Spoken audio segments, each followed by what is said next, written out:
consecutive playoff spot right here at Turner Field, September 23rd last year.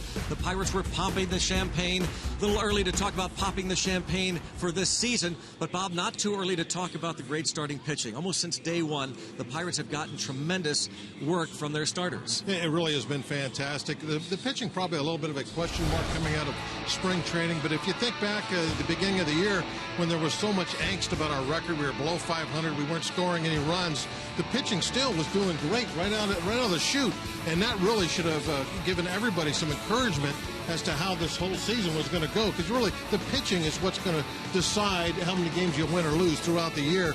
And looking at their numbers right now, it has been fantastic, and that is one of the big reasons why this team is starting to roll right now. Our Barrel Automotive National League ranks for the Pirates pitchers. Look at that, 25 wins. The Pirates' total team wins, 29, and the starters have 25 of those W's. And a guy who has helped win a couple ball games, Charlie Morton, since coming off the disabled list, Bob, he was tremendous his last time out against the San Diego Padres. I think the question when he came back, what about his control? We remember that game in Philadelphia, the last game of the spring. He was all over the place, very wild, had to go on the DL.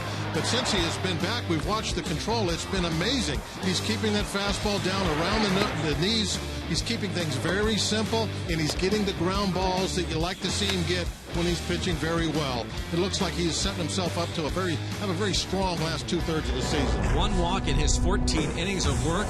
The Pirates have won 12 of their last 16 games. They are rocking. Good time for it. Friday Night Rocks from Atlanta, Georgia. It's the Buccos and the Bravos coming up next.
The Hawkeyes are featured band this week on Friday Night Rocks.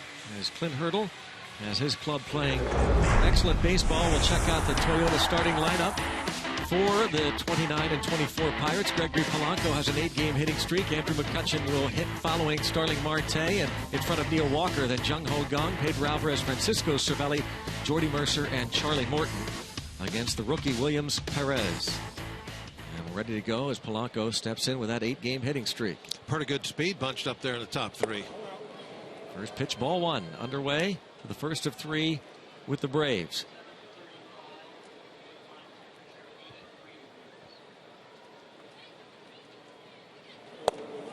And a strike.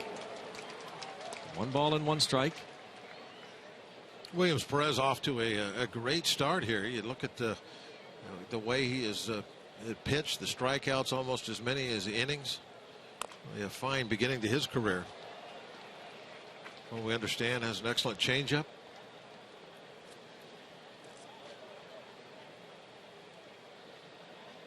Turned 24 years old last month.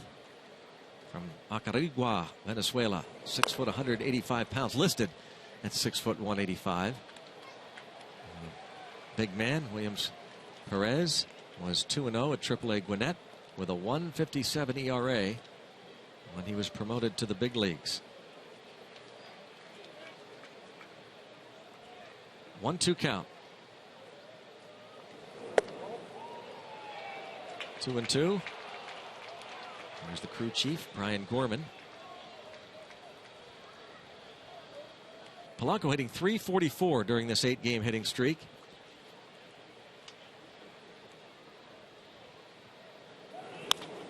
And lifted to right. Nick Markakis. 1 out.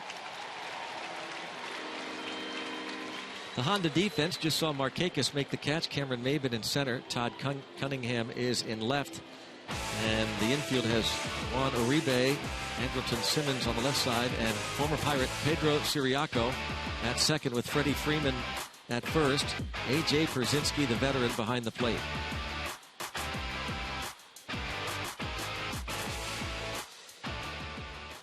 Here is Starling Marte looking to bust out of his slump. Oh, for his last 20. Clint Hurdle gave him the day off on Wednesday in San Francisco, unless, he told him, we would need a pinch runner. And in the 9th inning, he did pinch run for Jose Tabata, ended up stealing a base, going to third on an error, and bounces this ball to the shortstop, Simmons. A broken bat, 6-3 putout.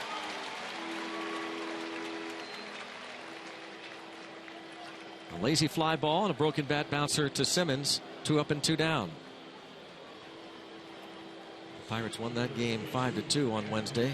You know, one of the weird things about Marte's slump, a lot of times these guys are still hitting the ball pretty well, and he's really missing some really good pitches to hit during this slump. He's getting them out over the plate a little bit. That last pitch there was elevated, and he let it get a little in on him, even though it was on the plate for a strike. Kind of all started with that long home run in San Diego. You think that's about the time that? Yep, no question. Whether it's coincidence or not, that's when it happened. He hit a rocket out of the ballpark in San Diego, and since then, not a lot of good contact from Starling. Clint Hurdle trying to get him going by batting him second. Anything. And there's a drive to left field. Cunningham is over, and he'll make the catch. A line drive out for McCutchen, and the Pirates go down in order against the rookie, Williams Perez, now former Brave, Charlie Morton to the hill.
Here's the lineup for the Atlanta Braves, brought to you by Honda. Cameron Maybin, Andrelton Simmons, and Freddie Freeman, who has a 7-game hitting streak going. Nick Markakis, the former Oriole, hits cleanup. Juan Uribe, the former Dodger, at third. A.J. Brzezinski, the veteran, behind the plate.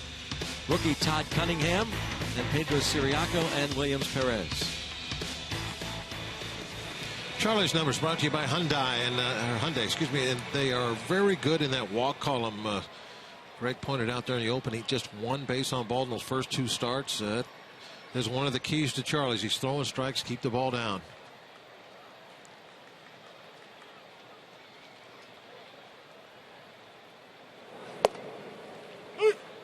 First pitch strike to Cameron Maybin.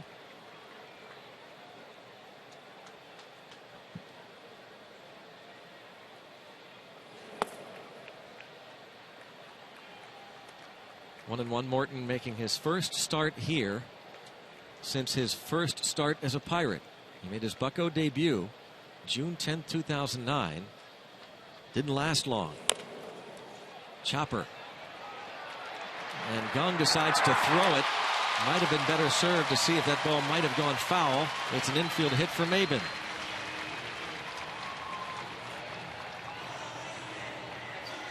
Oh, a leadoff single for Cameron Maybin.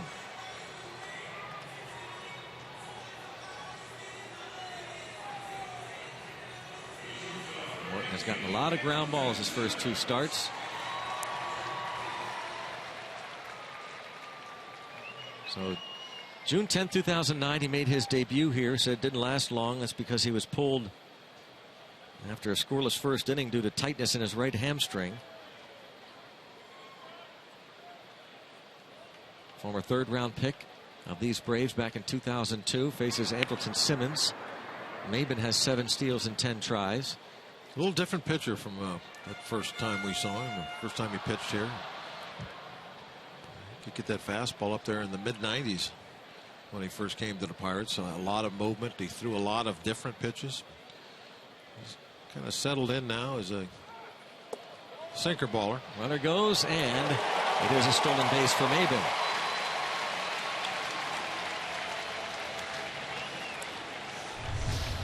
One of the things that teams will try and do on Charlie is when they get somebody at first base, they're going to run. They try to hit and run a lot.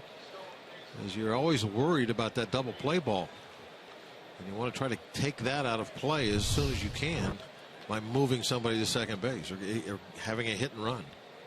Have the runner start before the ball is hit. And now the runner winds up at third with nobody out.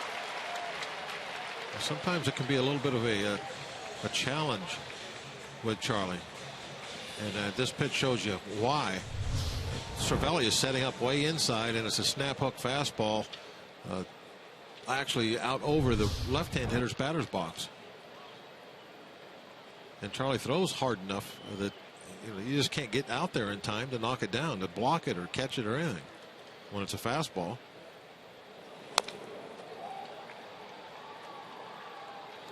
But he will miss his spot every now and then. But if it's in the neighborhood, it's not that big a deal because he has that movement. So it's probably going to end up being a ground ball anyway, most of the time.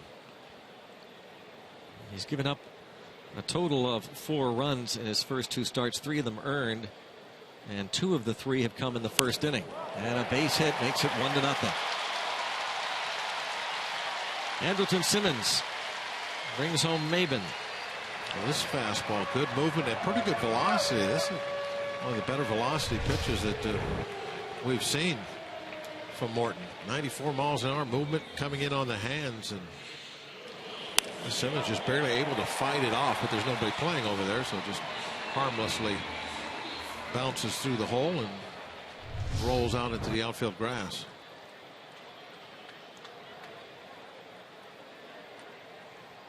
Now Freddie Freeman hit 2 home runs on Wednesday. They had to call Pirates called timeout. There was a little confusion as to what kind of defensive alignment that they were going to use. Now they got it straight away. Jung Ho originally went over that second base side, and they didn't want him over there. They called timeout, moved him back over toward the shortstop side, and sent Mercer over there. Rivers Casino tips to win. Well, make it chicken night. We want some Chick-fil-A double plays. Be nice to get one right here. And don't chase down. That's a liner to right. Puts runners at first and second. But don't chase down is that Perez's best pitch is a changeup. As far as the scouting report goes, it shows he gets a lot of swings and misses and chases on that changeup. And you don't chase neck-high changeups. You chase changeups that are down below the knees.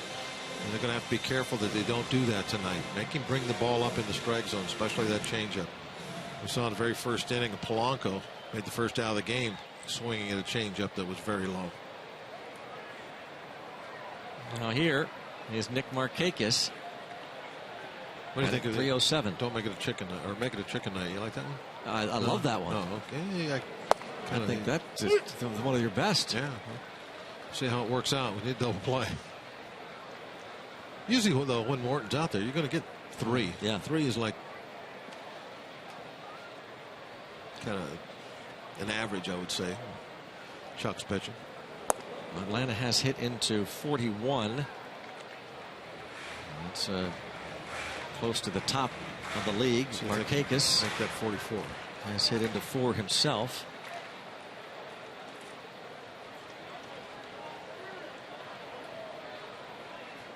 Number 5's at first, so it could be a good sign.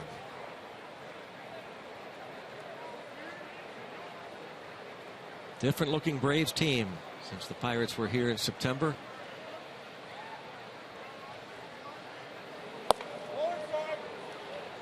And now it's 2-1. Yeah, a lot of the bigger names are gone now. Markakis, who hit 14 home runs last year with the Orioles, signed as a free agent, a 4-year deal worth $44 million. Still looking for his first home run this season. This is not Camden Yards, that's for sure. Big ballpark.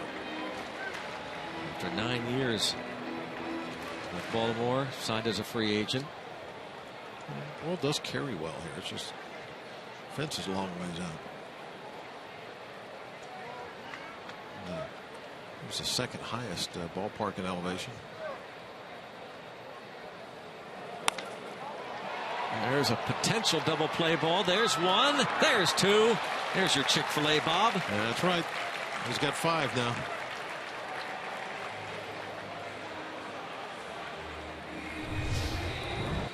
Chick-fil-A double play. Mercer. Nice little play there by Mercer. Yes, it was. Hopefully this will kind of allow an escape from this first inning that for a moment looked like they were setting up for a big inning where they might put up 3 runs. If it's done now, you get this last out, and it's just a 1-run inning for the Braves. Just really no big deal. Just get in the dugout and go to work yourself with the bat. Got to get this last out.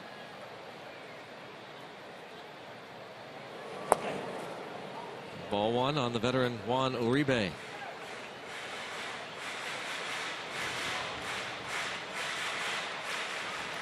Juan stepping well out of the box after taking that pitch. Think anybody saw that? Think they put a check mark next to his name somewhere? Yeah, they'll be getting a letter. Oh, there he goes again. 2 times. He's taken 2 pitches and stepped out of the box twice. So that should be a double fine. Some players have said they don't care. Well, that should be a double fine. Yeah. Eventually, you think they could make the amount to where it would start to sting. Yeah. I don't know what it is. There he goes again. 3 pitches he's taken. 3 times he's left the batter's box. That's against the rules. How about if they just make it, if you leave the batter's box, the ball you just took, if it was a ball, gets changed to a strike? That's incentive. What if you take a strike and step out? Like that. Oh, that's ball. Ball 3-1. Yeah, see, now he's 4 pitches he has watched, and he has left the batter's box 4 times in a row. And that is supposed to be against the rules. I would imagine is going to be fine now. And he walks Uribe, who's been an Atlanta Brave for about a week since being traded from the Dodgers. We just talked about the control numbers for Morton. That's just his second free pass now in 15 innings in his first 3 starts. Trip to the mound from Cervelli.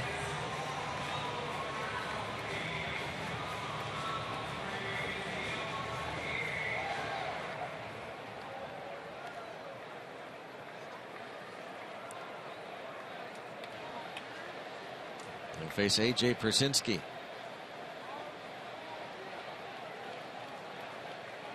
Well-traveled veteran A.J. Pierzynski, hitting .267 with the Braves. Last year was with the Red Sox and Cardinals.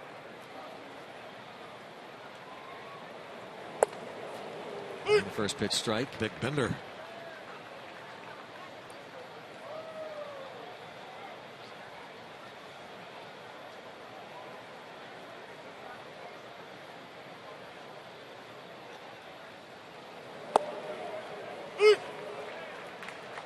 Two.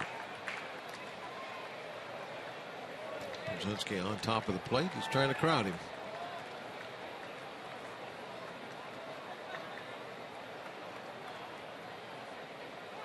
Runner goes from first, and it's bounced to Walker. Oh, brother. That's as routine a ground ball as you can get. And the Pirates commit yet another error, and it is 2-0. It's one area they have played. They've won games a lot lately, but it's one area that Clint Hurdle has said they need to tighten up. And this one, you know, Walker feels it very badly. I mean, this is a pretty easy, two-hopper. It came up. It almost looked like it was coming up high enough to hit him in the chest and at least stay in front of him, so he would still have time to get the out at first base. Pierzynski doesn't run all that well, but somehow got between the legs. It's Walker's 4th error of the season, and it's 2-0. And the batter, rookie Todd Cunningham. Bucks have now committed 39 errors this season. Walker would be the guy I think you pick. Like, okay, you want the inning over. Yep. Who do you want to hit to? Hit to Walker. He doesn't ever miss any of them. Yep. Game of baseball. I mean, so unpredictable. Can a Pirate fan watch a Pirate Braves game and see a ball hit that routinely for an out and not think back to Jose Lean? Did you? Did for a moment Just flash now? back to Jose Lean? Because No, I did. No, I was hiding behind the dugout. I never saw that play. You haven't seen it on replay either? I don't watch those replays. I know how it ends. No need to watch. I don't need to see it. And that was my feeling exactly. That routine ground ball up. That's the final out. And Walker doesn't make the play. Jose Lean, of course, didn't make that play. And I'm sure Bob's not the only one that hasn't watched that Game 7 again. Toward left center field, and McCutchen races in to make the play. 2 runs in, 1 earned. On to the second, 2-0 Atlanta.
9 innings, part of the new pace of play rules initiated by the new commissioner of Major League Baseball, Rob Manfred. I'm Robbie Smikowski. And the rules that he implemented coming into the 2015 season, or I should say the modifications, have been working so far despite what Juan Uribe did in that first inning, as Bob Walk astutely pointed out. So when you look at the time of game and the way things have shaken out, there's been a pretty sharp decrease in the time of game that has taken to play an average 9-inning game, that is. So when you look at last season, the average 9-inning game took 3 hours and 2 minutes, and this season we're at 2 hours and 53 minutes thus far.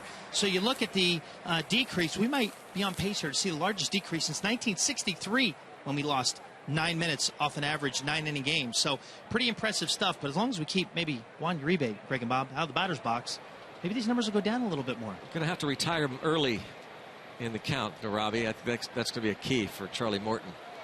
Yeah, they have worked, though, and I love the fact that I think it's finally been pointed out that the problem was not with the pitchers. People always blame the pitchers. Oh, the guy's walking all over. I said, no, they're walking all over because the guy's not ready to hit. Get him in the box, the game will pick up. And they did that this year, and look at the time that's been taken off. So it's worked, and I hope they continue to do it. And I hope they really follow through with, whatever the punishments are on the guys that are, stepping out of the box. Now, when they swing, foul a ball off, stuff like that, they can leave the box. I understand that. But if you're just going to stand there and take pitches, you can't go for a walk. You have to, well, if you're taking balls, I guess you do go for a walk. But you know what I mean? Mm-hmm. You can't leave the box if you're just going to sit there and take.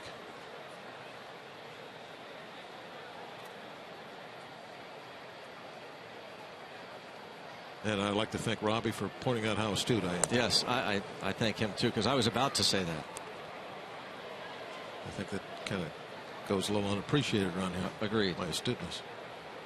Not from your broadcast partners, now maybe from the Gypsies. There's that changeup. That one definitely wasn't down. Nothing. This is not a chase. This is just a whiff. That ball's right down in the middle, center of the plate, and about belt high. Bob, you and I had a long discussion today before the game with Hall of Famer Don Sutton, who's a color analyst for Braves broadcasts, and loved what he said about this young pitcher. Yeah, he's obviously very impressed by the way he can pitch, quote unquote, at a very young age. Not stuff or anything like that, but the way he pitches. Don Sutton there. He said, I hope nobody teaches this guy how to pitch, because right now he knows how to get people out. He's not a cookie cutter guy. He says he may invent a pitch 2 or 3 times on the mound tonight. Tries different things. He's not going to overpower anybody with a real flashy fastball up at 98 or anything like that. He just got a decent fastball, good command, but as Don said, he has a very good feel for how to get outs, how to break up that hitter's timing, get him a little behind, a little in front.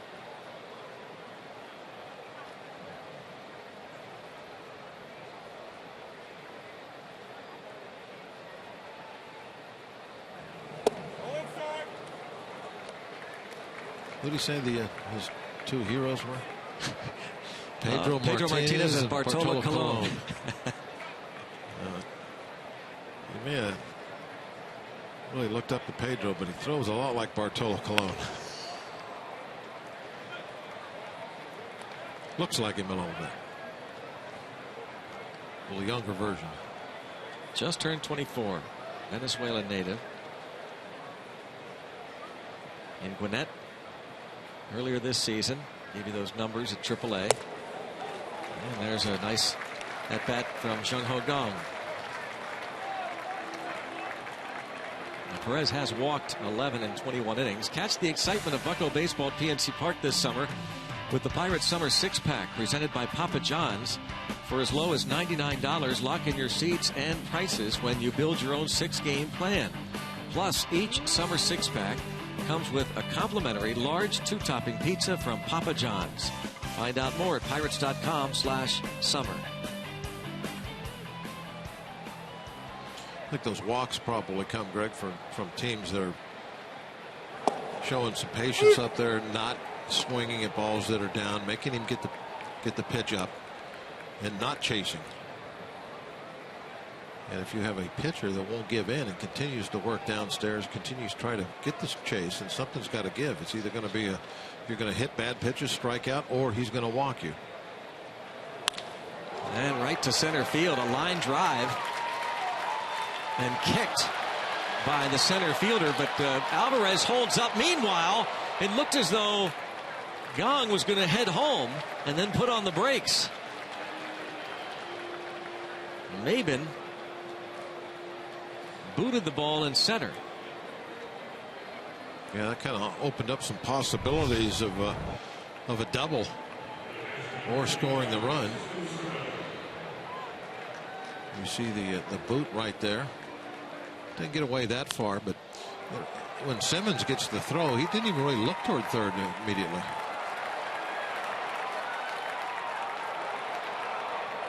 Definitely was a stop sign, wasn't it? Oh yeah, I think so. But how about how far over in left center field Maben was playing Pedro Alvarez?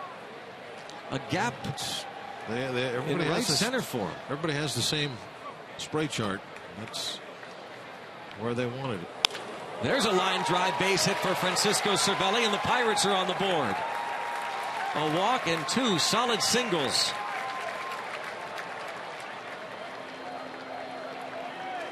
Two to 1.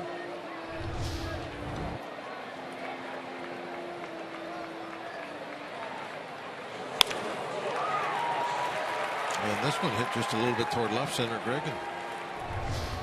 Maybe it's in right center. See how he plays Mercer. Cervelli picks up his 15th RBI. It's like the hitters are watching out there, see which way it goes. They're going to hit the other way. So Mercer needs to hit this ball toward left center. Yeah. Mercer has homered in each of his last 2 games.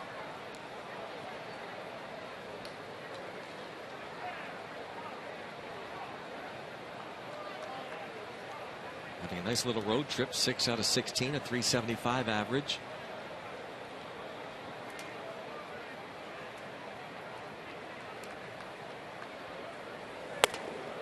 Ball 1.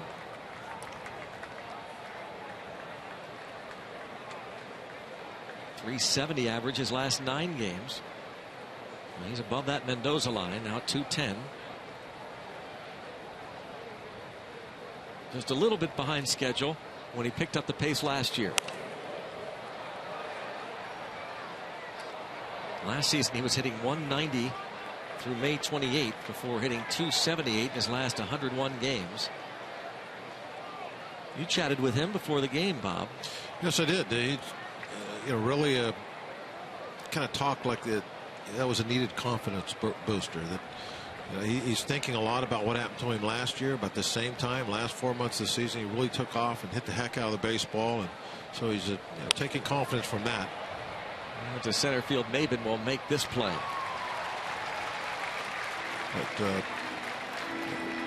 he's really not down on the slow start with the bat. He realizes that the good hitter is in there, and I asked him about do you think something just clicked, and he said, well, he goes, I know it doesn't look like it, but I think I've been hitting the ball better for a couple of weeks now, just not really getting a lot of results on the stat sheet.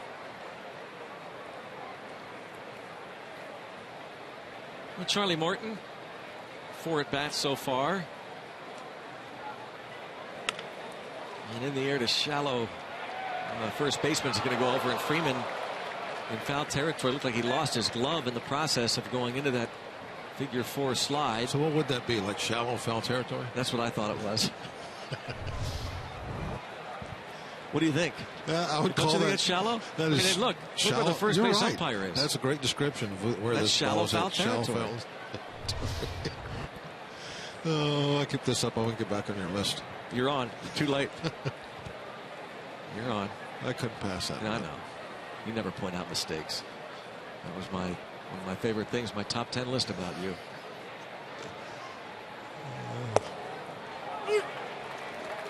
0-2 on Charlie Morton. kind of like the job of a color guy is to point out the mess ups. You do a good job of it. That's why you're one of the best. Yeah.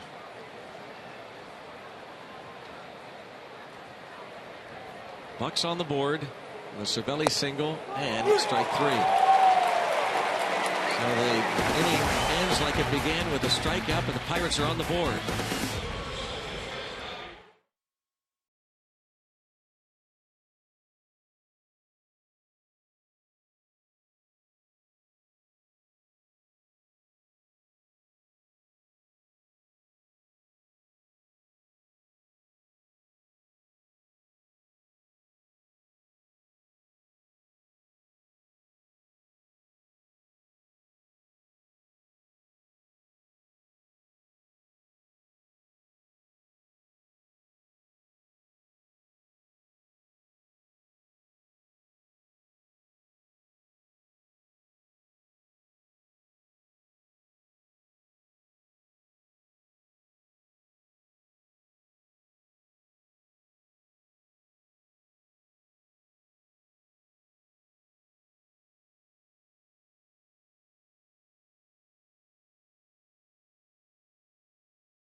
Baseball on Root Sports is brought to you by Toyota. Toyota helps you get the most out of your drive. Just ask a friend who drives one. Toyota, let's go places. By Barrel Automotive, we're driven to be better. And by PNC Bank, for the achiever in you. Let's go Bucks. Go to the bottom of the second inning. Charlie Morton will face Pedro Ciriaco. And then Williams, Perez, and back to the top of the order.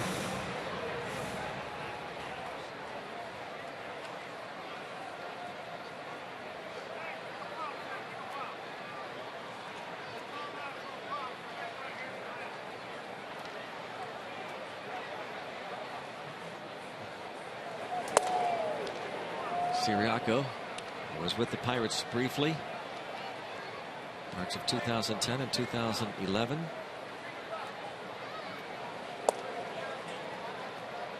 Five hits and 28 at bats, making just his 6th start.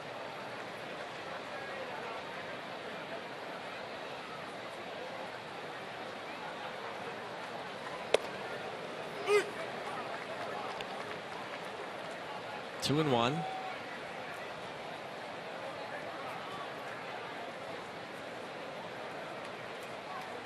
Morton gave up 2 runs, 1 unearned in the first. Couple of strikes. All started with that infield chopper by Cameron Maben, and stole second. Went to third on a wild pitch. And did he offer? Right away. Arms extended from the first base umpire, Adam Hammery.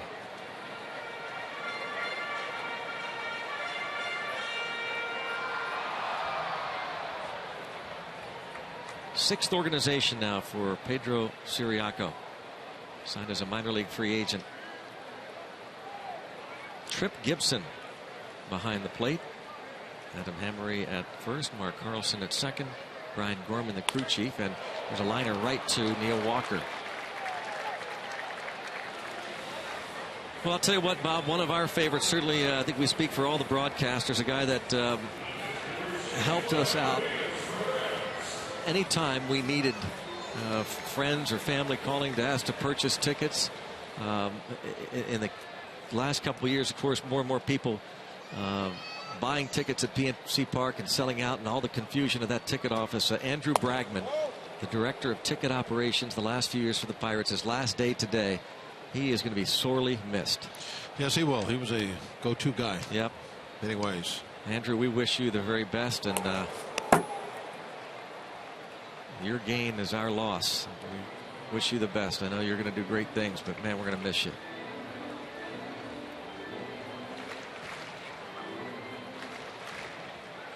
Lovely.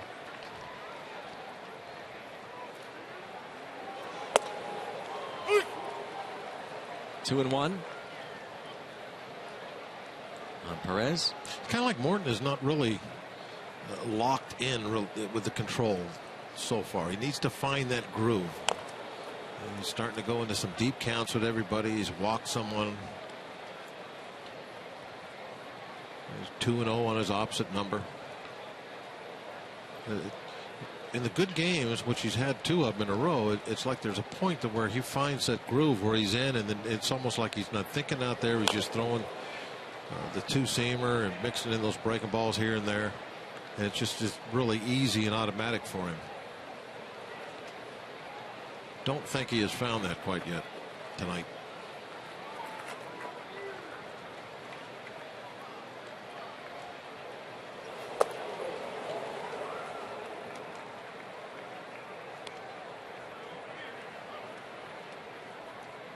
Perez 1 for 6 at the plate this season with the Braves, and 3 hits and 29 at bats in the minor leagues.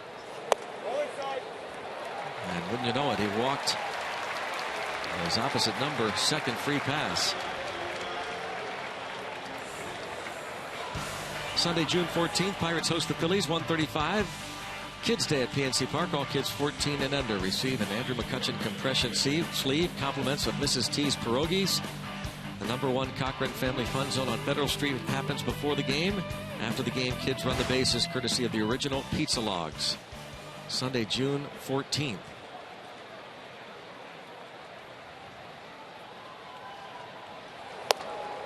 Ball 1 on Cameron Maben.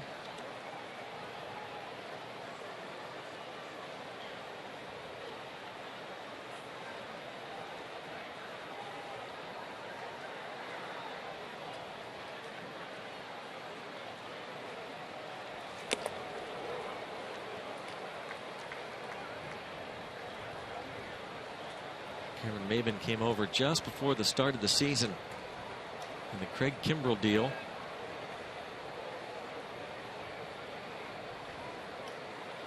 The Braves closer who led the National League in saves each of the last 4 years. Bouncing ball, and Pedro Alvarez slips that first step. Went to break. Couldn't get any traction, get any lateral movement.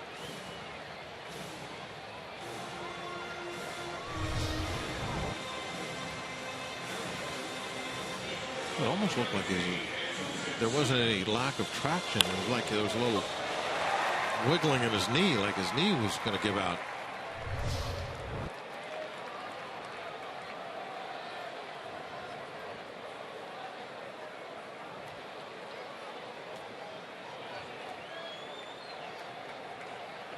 Andrelton Simmons.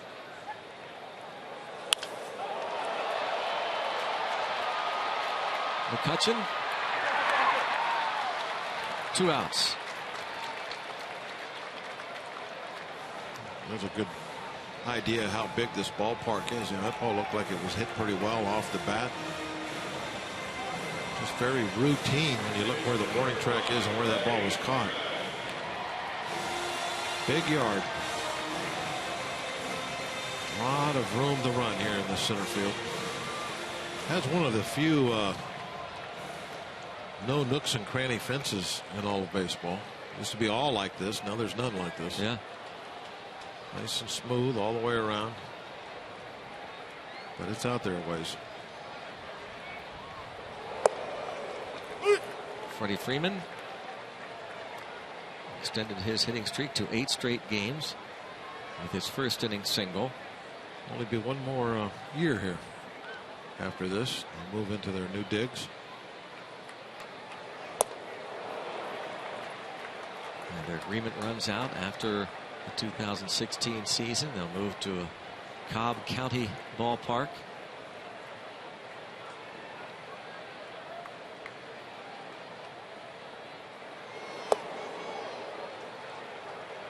One and two.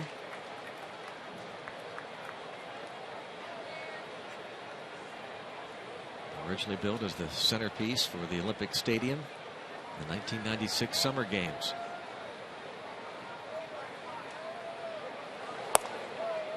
And 2-2 on Freeman. And it'll go back to hosting some track events. We're going to make some changes in this ballpark, turning into a combination football field track stadium for Georgia Tech.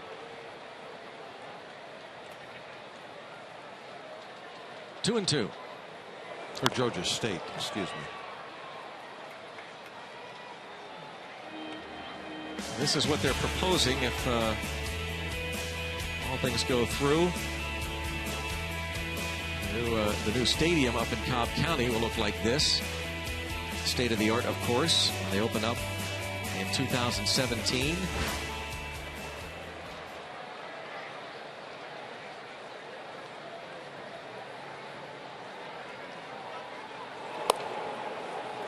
Feels like a short amount of time, doesn't it, that they moved from the old Fulton County to this, and now they'll be at a I'm thinking, ballpark. Is there a city where we have announced in 3 different stadiums? I wouldn't think so. But well, I wouldn't think so either. It could happen here. Sharply hit to Walker. Well, then left stranded. 2-1 Atlanta.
Buccos clinched and celebrated here last year.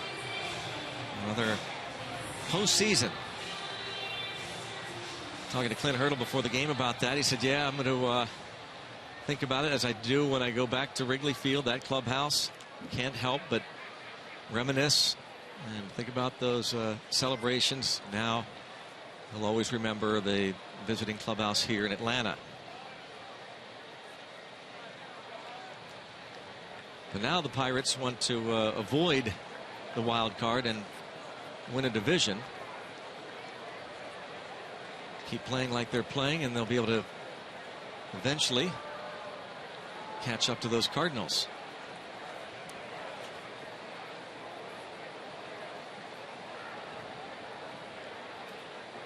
Gregory Polanco leads off, fly to right his first time up.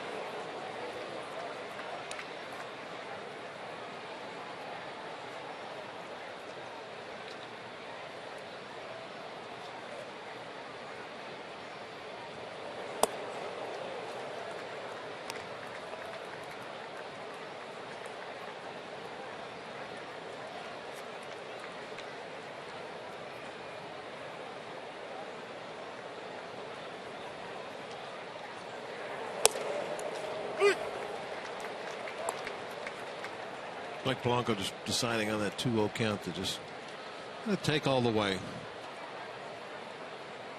I think this guy does walk some people. So we'll see if he can throw strike one.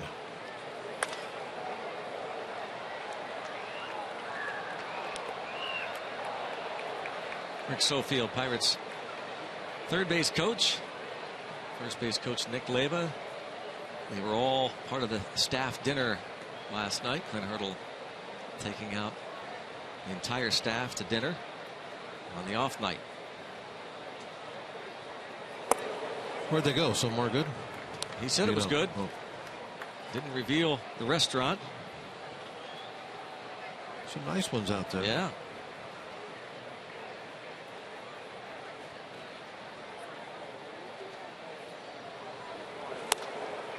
A free pass to start the third.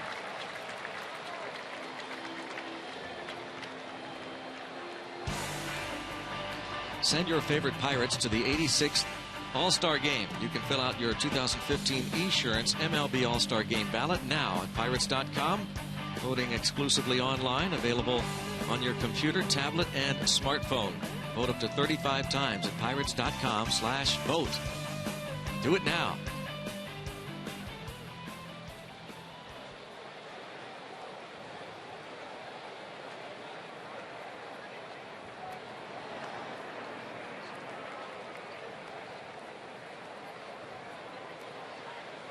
Polanco has 14 steals. He doesn't hang around first often. Braves know that.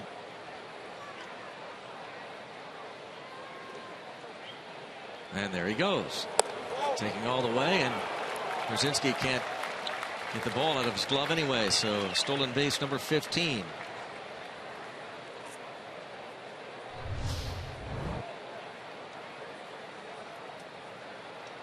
To a little bit of a rush when one of the better base stealers like Polanco takes off. You get a pitch and maybe it's just a little outside, so you got it in the web. You just don't make that exchange cleanly after that. Didn't John Wooden have some kind of a quote about being fast without, or be quick without trying to be fast, or something like that? Yeah.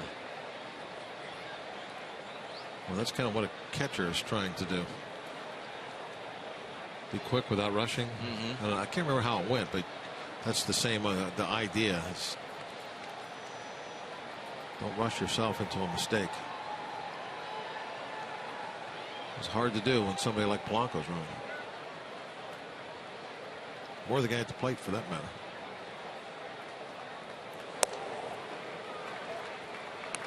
He's got a 3-0 count now. He's been struggling mightily.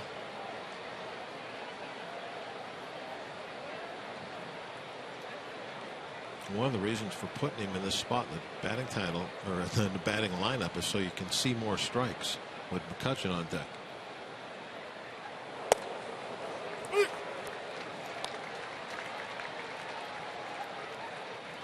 Trying to get him better pitches to hit. So you put somebody that the other team, the other pitcher will fear a little bit, batting behind him. So when you get 3-1 counts, you get a good pitch to hit.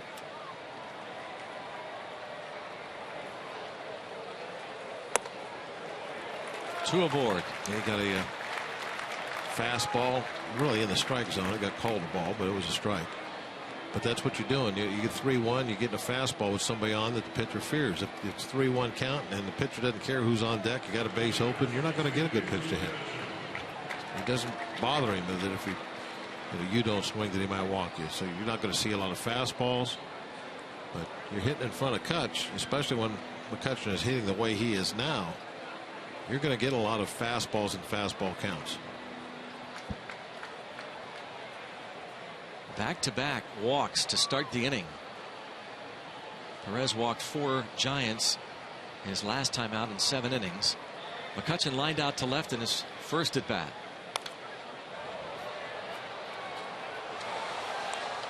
Still 6 for his last 11 ABs.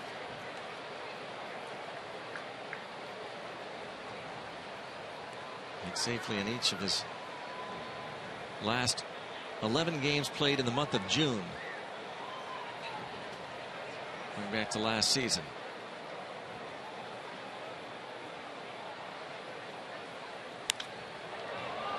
And in the air to right. Polanco will tag.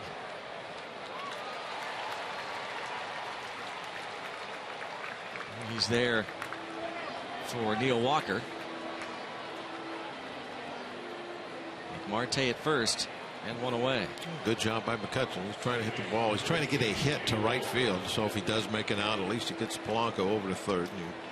And able to accomplish that. These always seem to be fun situations, Bob, when you've got the speed of Polanco at third and Marte at first. You mentioned that Polanco doesn't wait around much, nor does Marte. And in this situation, if you wait around much and Walker hits a ground ball, the inning might be over the double play. So I'm with you. Marte's got to go. Brzezinski, as he gets up there in years, more and more trouble throwing out runners, and Marte doesn't waste any time, but it's a fly ball to shallow center. Marte not realizing initially doubled where it is, and now Polanco doesn't try to score, and he would have, obviously. Cameron Maben. Well, he wouldn't have scored if Maben would have threw the ball to first base. The inning's over. Polanco standing, or not Polanco, Marte is standing at second. Watch, Marte loses the ball. He doesn't know where the ball is. He's fooled. He starts to go back and then he stops. He's not sure. Maben throws over to first base. Are you surprised that Polanco didn't try to score there? Yes, but what I think happened there is that Polanco decided, well, they're going to throw to first, so I'll run home on the throw to first.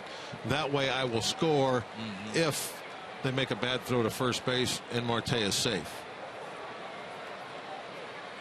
But he probably should just win anyway. But somebody should have been telling Maben. I mean, there's two guys didn't know what was going on out there from lack of communication one way or another. Marte didn't know what was going on. That's why he was standing at second base, and Maben didn't know Marte was standing there. Somebody's got to be yelling at him. Plays at first.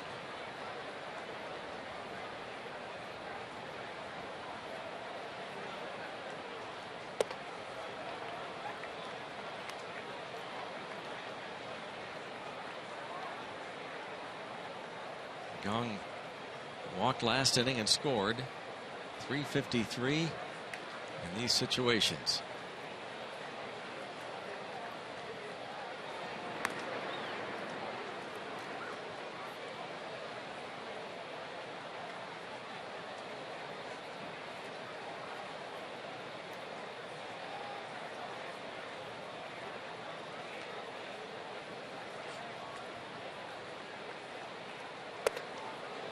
Two and 0.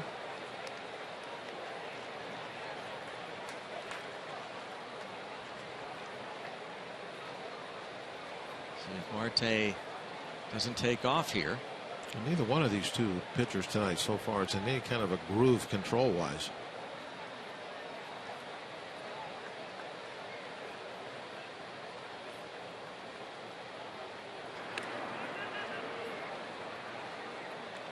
It's not really that essential that he takes off now because double plays out of the situation. I mean, it would he would be able to put himself in the scoring position.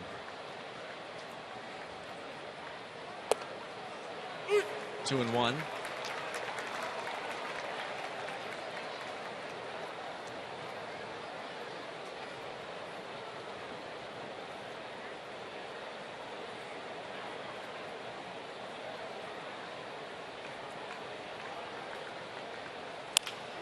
A bouncer to the shortstop. The Pirates had a golden opportunity there.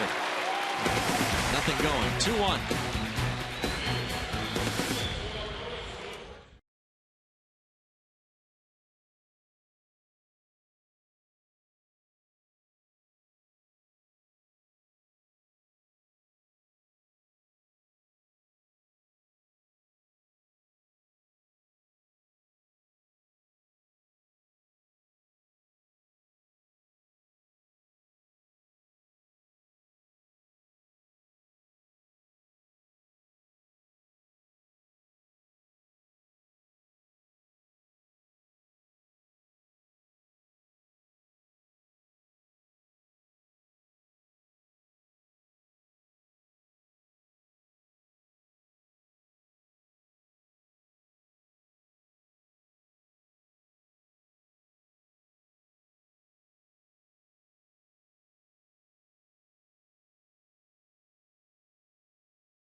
Silverado and your Western PA Chevy dealers.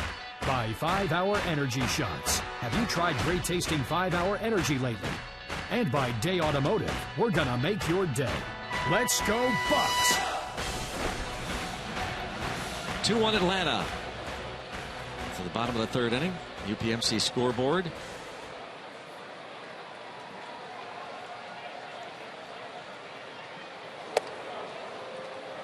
Nick Markakis takes ball one.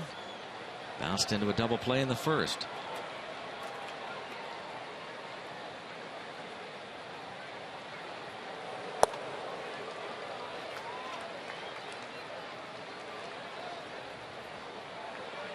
Georgia native.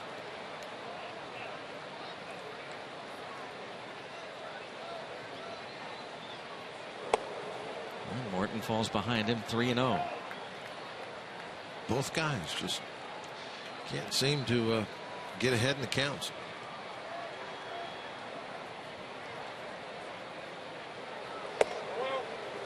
Four-pitch walk. It's kind of like right now the way the game is. It's whichever starting pitcher finds the groove first, then that team's got a great advantage. His third walk. The way they're both going, teams are getting base runners, which always can be a problem. Somebody gets a big hit and takes advantage.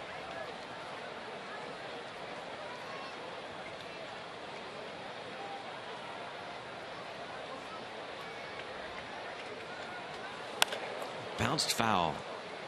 Uribe trying to hit one through that hole on the right side with Pedro holding on Markakis.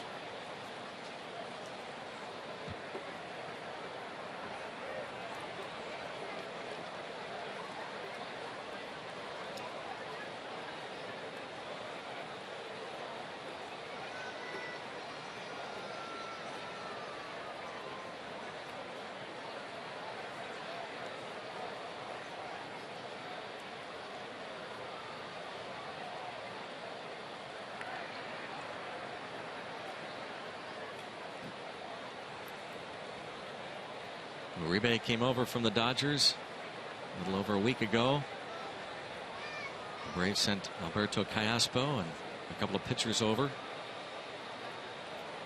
What's wrong with Morton? Keeps wanting to see the sign again. I don't know if he's having a hard time seeing.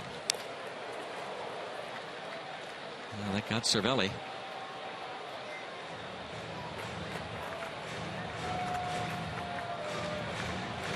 And 2 on Uribe.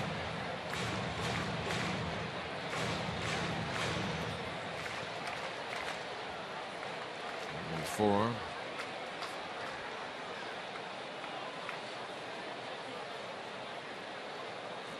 Just don't have the feeling that this game is going to help the time of game average. No. It's not just Uribe. No, it's part of it, but it's not, definitely not just him. Bad looking swing and a miss. And the first strikeout for Charlie Morton. We'll bring up AJ Pierzynski. Coming up, a new Inside Pirates baseball. Archimedes Caminero finally finds a place in the majors after 9 long years. Francisco Cervelli is a magnet for foul balls, which leads to some piñata-like beatings behind the plate and much more. Inside Pirates baseball presented by Allegheny Health Network tonight after postgame on Root Sports. I don't think he's full of candy, though, is he? No. Pierzynski sees that wide open hole on the left side, tries to bunt. And is kind of running toward first as he lays down the bunt. That is the thing that I see everybody do, and it doesn't make any sense. Yeah. It's like this is a sacrifice bunt right here. You're not bunting trying to beat it out. There's nobody playing third base. You're not beating out anything. Just square around and bunt it firm, hard, right toward third base. Don't try and lay down a drag bunt. There, that time he did it right. He still messed up the bunt. But you know what I mean? Yeah. See how he came around early, squared, and was trying to just poke it that way? You know, just firm right that direction. That's the style. But like that first time, he was trying to be a little too cute with it. Like he was trying to fool somebody, like there's a third baseman playing on the edge of the grass. And so you're trying to fool him. But a lot of guys, when they do try that bunt, I don't think they can get out of their mind. They're not bunting for a base hit. There's nobody there to fool. Well, he misses a couple of bunt tries and then hits a gap shot. And Markakis is going to be waved home. And a double for Pierzynski and a 3-1 lead for Atlanta. Hey, you notice how he hit the gap shot, the opposite gap. He was still trying to hit the ball that direction. He was committed to go to left field to try and take advantage of the infield defense. He got a breaking ball out there. And the ball's even off the plate a little bit away. You see how much room he has on that side to hit a ball through, and he just elevated it. Got in the air. A little trouble corralling it there. But Pierzynski does not run very well, so it didn't make any difference.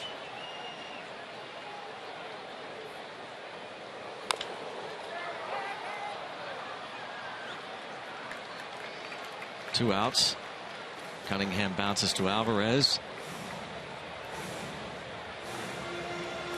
Pierzynski picks up his 21st run batted into the season and gives Atlanta a 3-1 lead.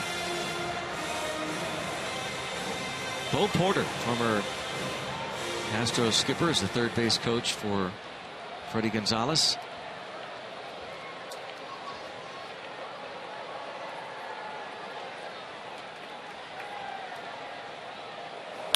And a base hit, maybe, to left center field. Nope. Marte, the great speed, got a great jump, ball held up. And Siriaco is robbed of the hit. But Pierzynski gives Atlanta a 3-1 lead.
Started for the Buccos, and it was on this date back in 2008.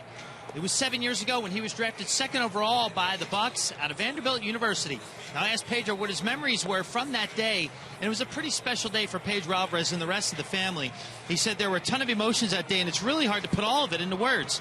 And then he paused for a second, and he said it was exhilarating and nerve-wracking both at the same time. Now, we had a small group at home and nothing crazy, but the call came from the Pirates, and a minute later, there it was on television. And he said it was that moment when he knew that the start of the next chapter of his life had begun, Greg and Bob, pro baseball. The chapter that has gone quite well, you could say, since that draft day 8 years ago. Hard to believe, 8 years, Robbie. And we'll be watching Monday this year's draft, and 3 Vanderbilt players they're saying have a chance to be picked in the very first round. A real good shortstop, right? Yeah. From Vanderbilt. Dansby Swanson. Could he be maybe number 1? Could be. Overall. Walker Buehler and Carson Fulmer, the pitchers, all very possibly could be first round picks out of Vanderbilt.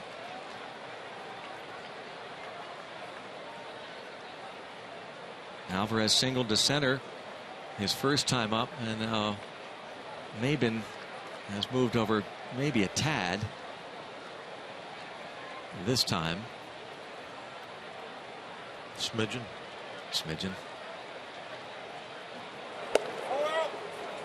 What do you think is larger, a smidgen or a tad? I think the difference is minuscule. He hasn't moved much. In the air toward left, Cunningham. 1 out. You can pretty much just play everybody to pull on the infield, slight, hit the ball the other way in the outfield. Then you're not going to mess up too much.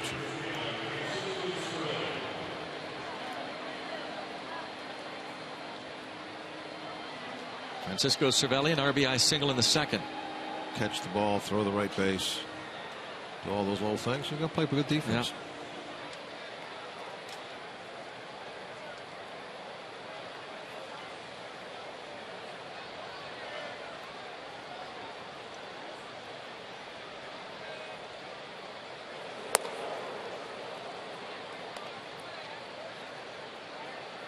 Cervelli has reached base safely in each of his last 14 ball games.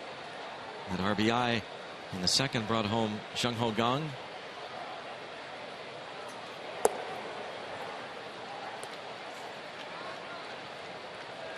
Perez now at the 55 pitch mark.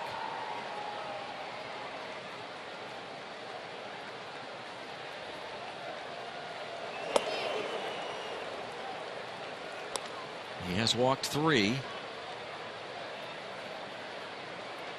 He escaped damage last inning after walking Polanco and Marte to begin the frame.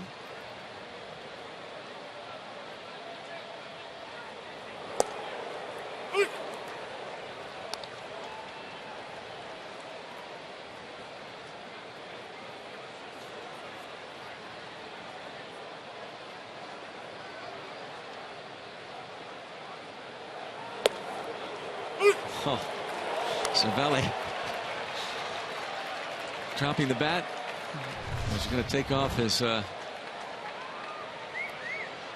ankle guard. You could it's worth the price of admission just to watch him every at bat. His at bats. Yeah. Headed up the middle, and he's 2 for 2. He can hit.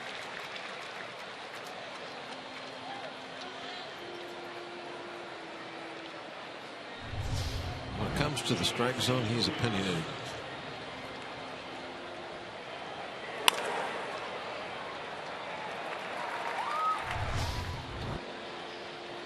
Base hit up the middle for Cervelli. He's 2 for 2. Jordy Mercer fly to center field his first time up. High chopper. And that does it. Mercer is retired. Looked as though he thought, I don't know whether he didn't see the ball initially, he didn't take off immediately. The ball was fair. And Cervelli moves to second.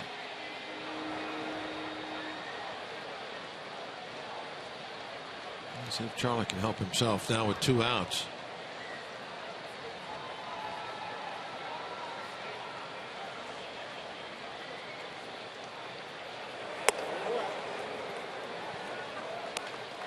Struck out a little slider his first time up.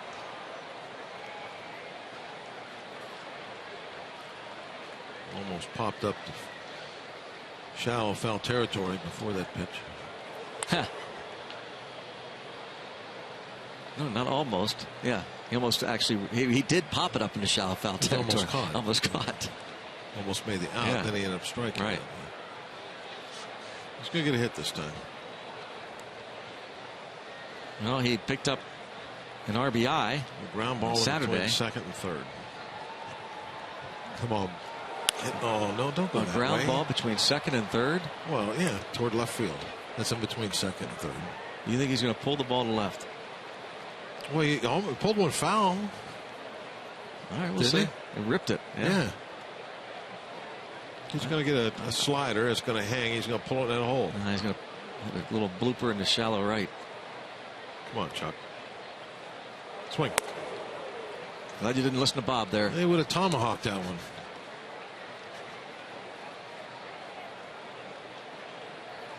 Okay, this is the pitch right here. 2-2. He wants to throw him a slider. He's going to hang it because he wants it to be a strike. Come on, Charlie. No, not that one.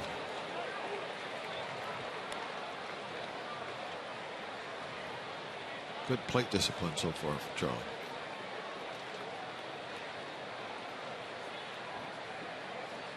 Well, Perez walked against Morton in the bottom of the second.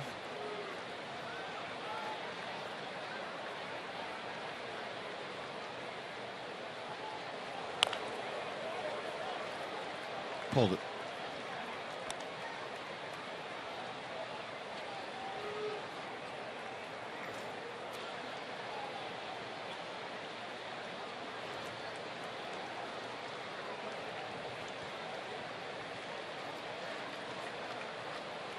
Charlie Morton has 2 career walks. Hanging in there. Yep.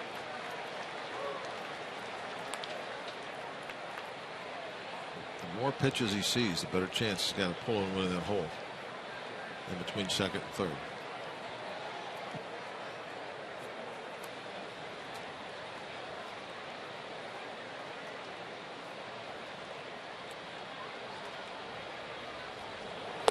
Oh, good How eye. about Good that? eye. 3rd career walk for Charlie Morton. How about he laid off a pitch that wasn't all that low, just a couple inches below the knees. Little sinker. No, I'm not swinging at that.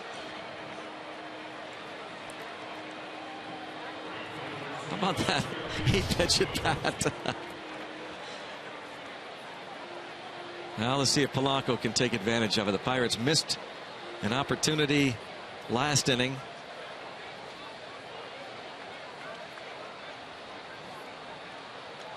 Polanco has flied to right and walked, and a pickoff try. Cervelli scrambles back.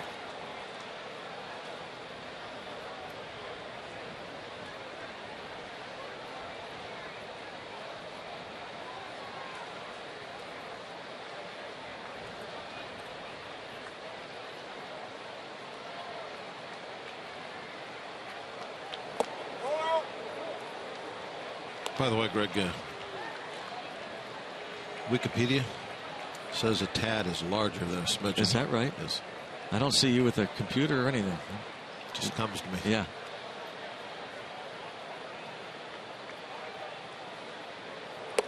It's weird. I hear things in my head. I don't know how that happens. Did you happen to see how the Cubs-Nationals game ended last night, by the way?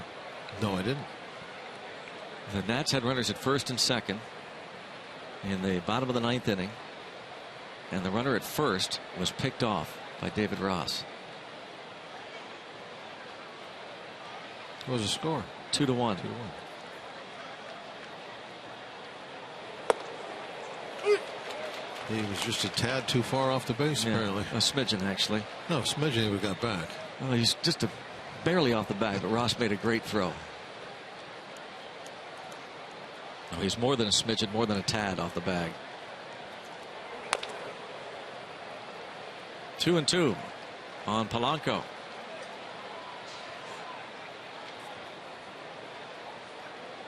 Perez really thrown a lot of pitches last couple innings, all the way up to 72 now. He won't be very deep into this ball game. 22 pitches this inning alone. There'll be a couple of guys in the Brave bullpen see action tonight. Bounce to Freeman. Well, Pirates strand 2 more and trail by 2.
Pirates Baseball on Root Sports is brought to you by Allegheny Health Network.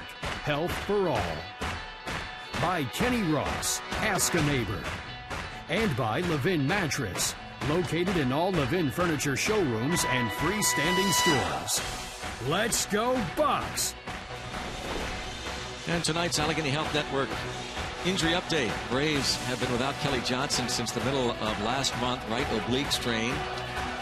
They've been off to a pretty decent start, driving in 18 and just 81 at bats, but he's one of a handful of players on the disabled list for the Atlanta Braves. Strike one on the pitcher. High chopped. Gone. Oh, brother. He had way more time than he thought. Well, there'll be another error.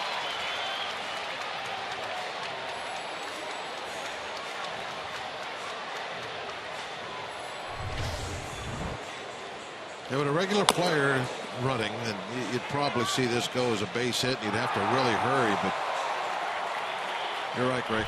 Plenty of time to slow down and make that play. There's the fifth error charged to Jung Ho Kang. Be quick without rushing.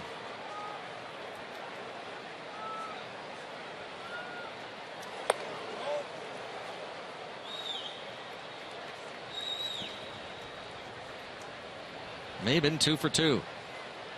Infield hit to the third baseman in the first inning, and last time up Pedro Alvarez slipped on his first step to his right, and Maben snuck it past first for a base hit. First round pick of the Tigers back in 2005. Robbie was talking about the former Pirates first round pick Pedro Alvarez. There's one, and there is two.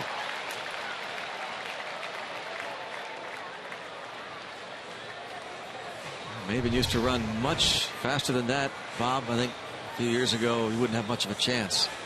Well, he fell down coming out of the box. I think that hurt.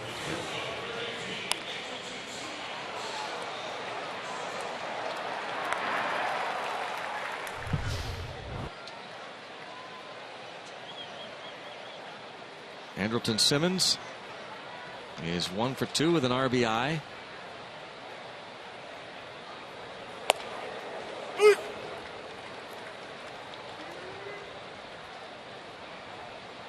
Two ribbies for Andrelton Simmons.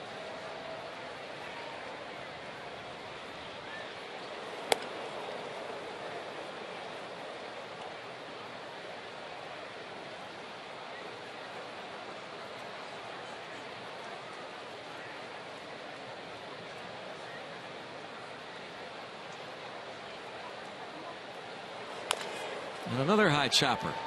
Gong. Well, that's a nice play there. Beautiful Backing play. up. That's a redeemer. With his momentum toward the grass through a strike to get Simmons.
Mercer me.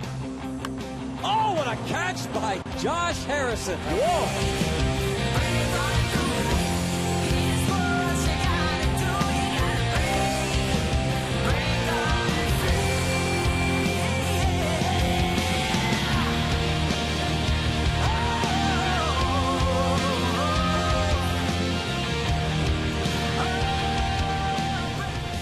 Best plays of the week on Friday Night Rocks, and one of the best moments of all time when Andrew McCutchen handed those batting gloves to those great fans. Just pure joy on their faces.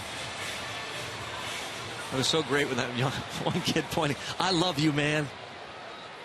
Yeah, that's one of those moments I don't think anybody will forget about from this season. The sight of those two small boys. Something else.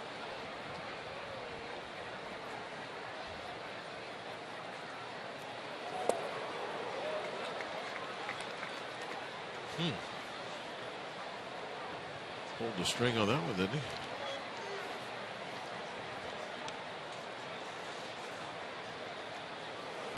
Marte thinks about bunting and takes a ball.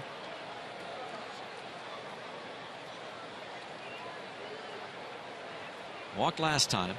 Marte, McCutchen, and Walker.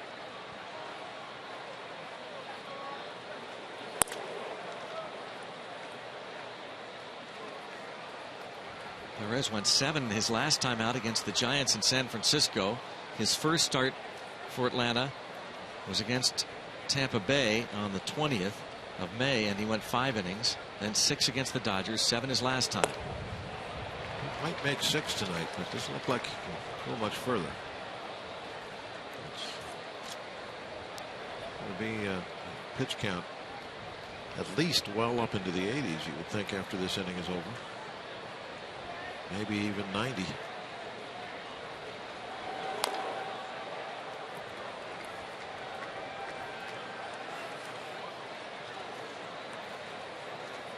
Change up at times almost looks like it has like a cut fastball action where it moves from right to left as he's looking in, as we're looking at it from the center field camera. I think I've mistaken it a couple times as a slider. Curveball missed. 3-2.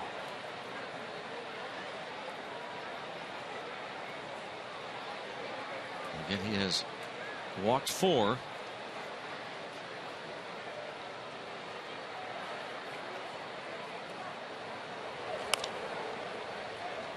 And another foul.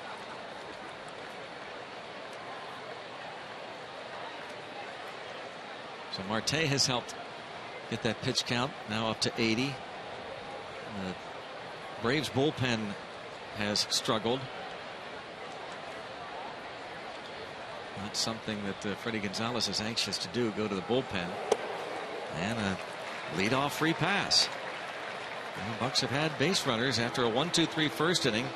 Perez gave up the run in the second, and Jung Ho Kang walked with 1 out. Roger McDowell on the bullpen phone. So that's what that's supposed to. Having McCutchen hit behind you is supposed to prevent getting pitches like that. He tried to throw a 3-2 curveball there. He didn't throw it very well. It didn't break at all. Came out of his hand very early. Really a poor pitch. But why is he even trying to make that kind of a pitch with somebody in a horrible slump at the plate and one of the league's best hitters coming up? Why risk a base on balls?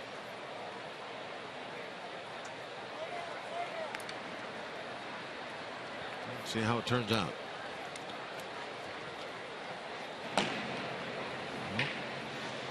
So they get Martin up in the bullpen.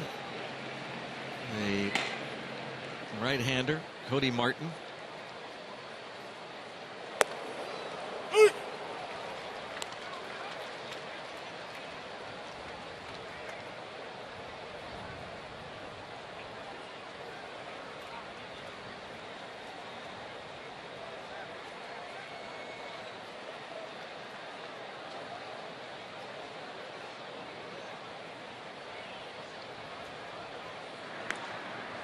Marte has walked twice now. For the third time this season, he's walked a couple of times in a ball game. Yeah, plus another thing, if you walk, say, a Polanco or a Marte, it's almost like you've given up a double. Eventually, they're going to be at second base. Look out. Fastball. 1 ball, 1 strike.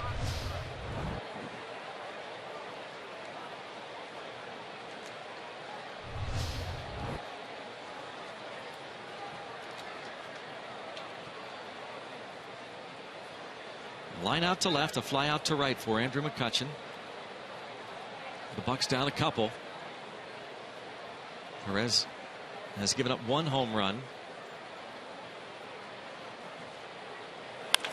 Line to left, a base hit. 2 aboard with no one out.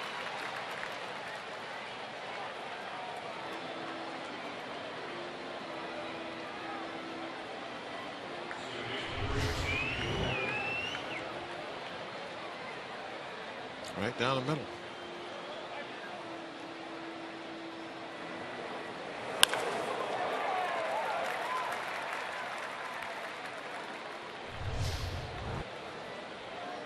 At some point, we're going to have a breakthrough. A big, important hit.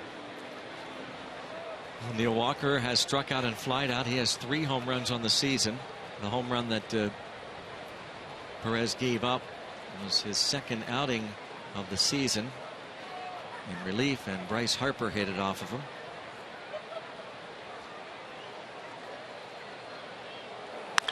And a high fly ball to right field, and you can clear the deck. That cannonball is coming and leaving the yard. 3-run shot for Neil Walker, and that has turned this game around. The Buccos now lead it 4-3.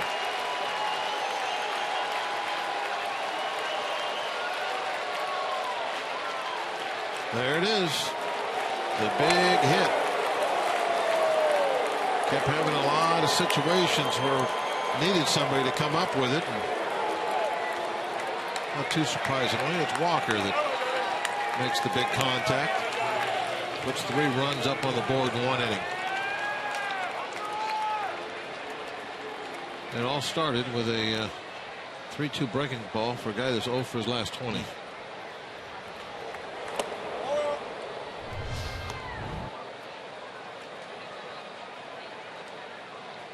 Inside corner and spin the win.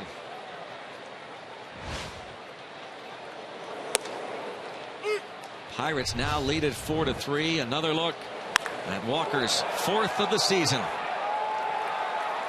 The only question was to make sure it was going to stay fair, because that was way out of here. I got in front of a pretty good changeup. This is where it landed.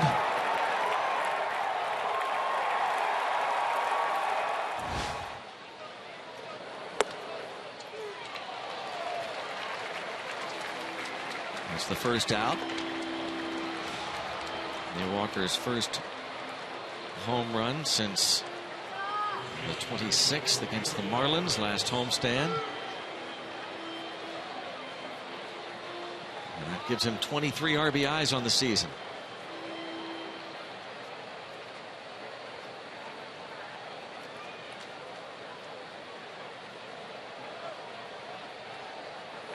Clint Hurdle had a feeling that Walker was going to start driving the ball, not only gap shots but maybe home runs, so he put him back in that cleanup spot Monday in San Francisco. And Walker drove in a pair that night with a double. Had another RBI and 2 hits on Tuesday night. And here a 3-run homer. And now Perez falls behind 3-0. His night is getting very short. Could be a ball 4 away from the showers. Green light, 3-1. Walker now an 8-game hitting streak. Point Park University tweets and crawl across the bottom of your screen as people react to Neil Walker hitting that ball well over the right field wall.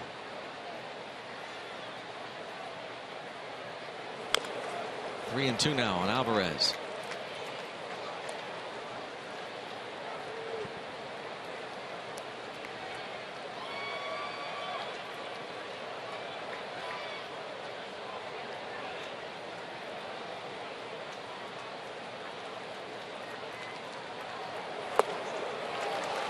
Down on strikes after falling behind 3-0. Comes back to get Alvarez.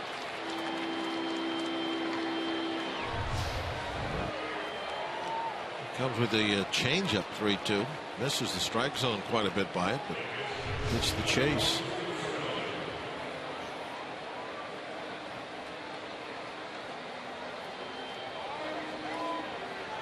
Cervelli has 2 hits to center field. His first hit was an RBI that brought in Jung Ho Gong.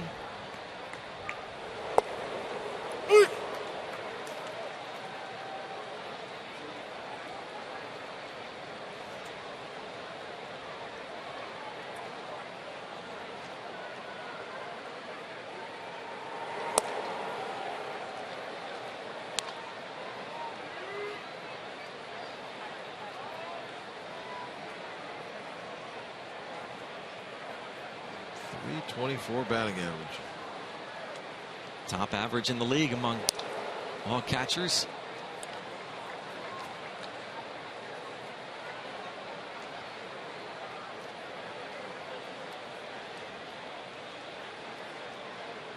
Perez looking for the last out. 2-2.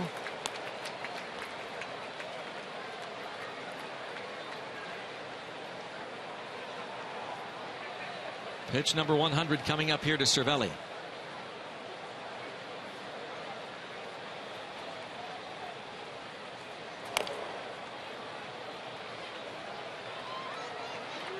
Still 2-2.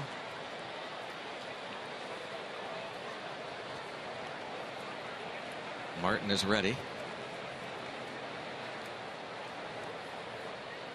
This will be the 28th pitch of the inning for Williams Perez.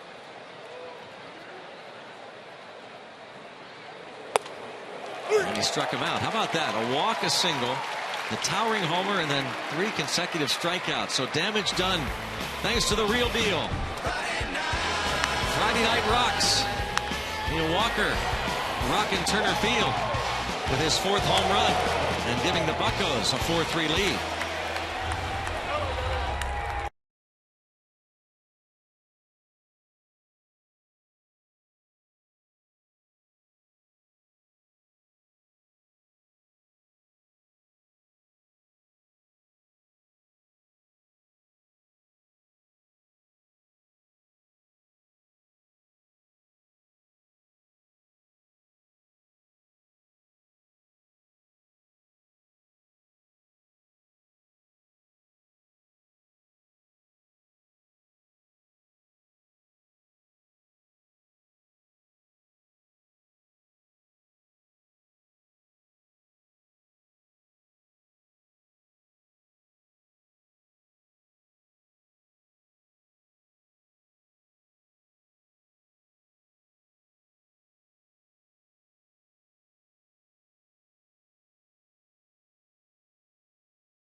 It's at 7:05. First 20,000 fans in attendance get a free Pirates t-shirt presented by Central Blood Bank.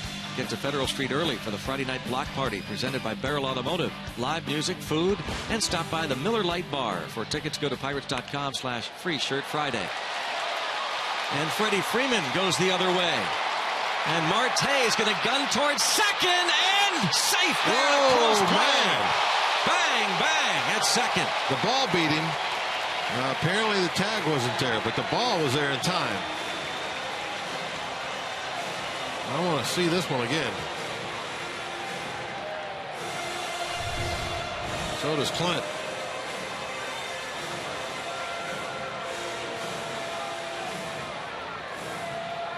Hurdle is going to call for a review, a challenge here.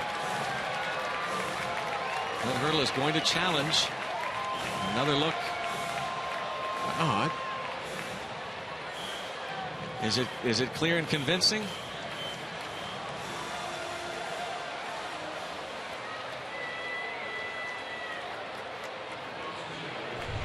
Well, I don't know that I've seen anything. I haven't seen anything clear and convincing, but he looks out.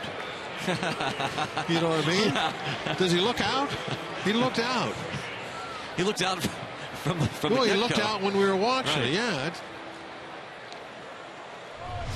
Allegheny Health Network Supermo. This might be the best look. I think the best look might be on the scoreboard right now. He looks safe there. Our look looks safe.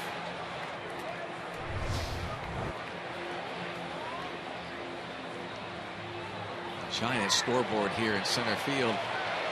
Braves. Yeah, it's a huge, huge scoreboard that Braves have here. It's Pirate fans reacting, a ton of Pirate fans here.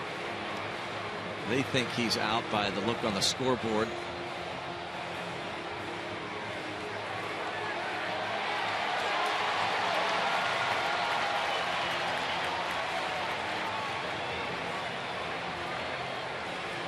I don't know, Greg. I've been wrong on the last two. I hesitate to say. I think they're going to let it stand. I didn't hesitate long. But what do you think? I think they're going to let it stand also. I don't see anything clear and convincing. Well, we'll be wrong together if we're wrong. But as we have said many times, maybe they need to put a clock. Well, that super mo that we show right there at the end. Yeah. The last one from center field made it look like he was safe. This one right here. Watch his foot. And it looked like his toe is hitting the bag about the same time the tag's being applied. That's the one I saw on the scoreboard. Yeah, safe. That's one, Greg. You know what? If the call on the field would have been out, I think they would have let that stand. I agree. It just surprised. He had to go with the umpire. Happens quite a bit.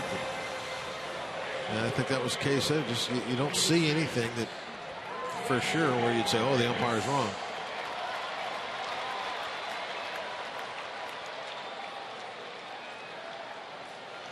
Kind of a fortunate double, I guess you could say. It looked like he was just trying to fight a ball off and hit it through that open side of the infield. No third baseman to play there.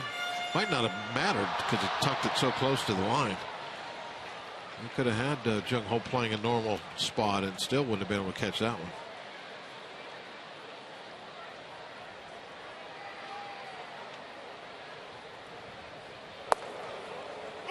Markakis, last time up, walked. First time up, he hit into a double play.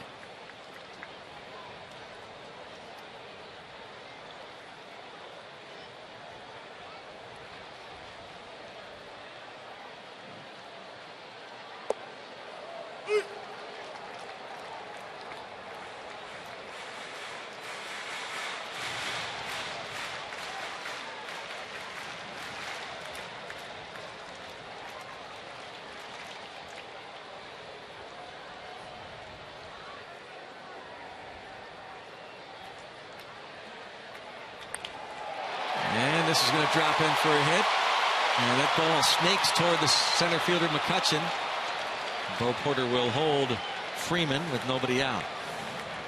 Took a crazy hop, didn't it? McCutchen really had to bear down on this ball. That first bounce when it hit the outfield. There it is. Watch the gonna hit. Boom. Look at that. A lot of spin or something on it. 2 on, nobody out. And here is Juan Uribe.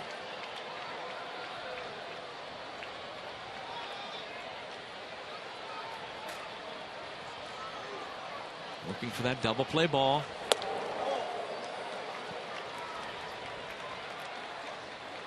He's walked and struck out.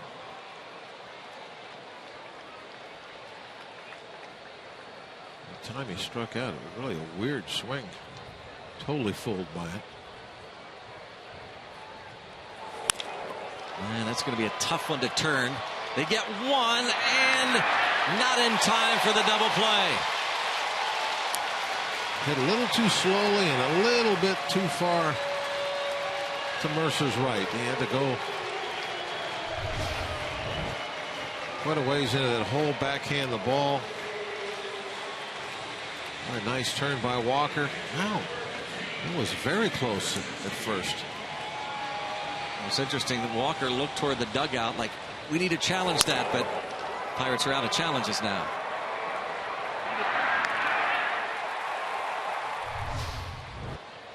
Once the 7th inning comes around, you can still ask for a review, even if you don't have a challenge left.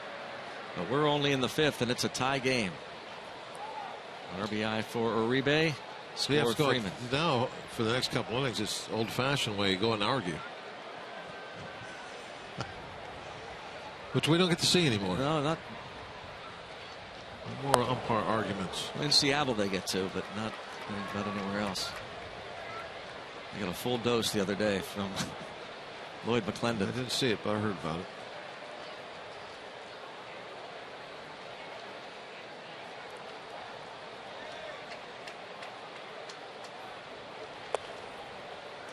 Two 2-0 on Przinsky.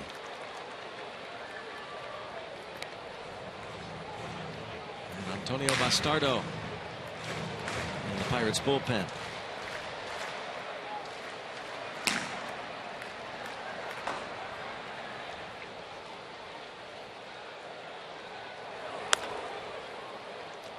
Neither starting pitcher really has ever got anything going, any momentum going, got any type of quote unquote growth. Just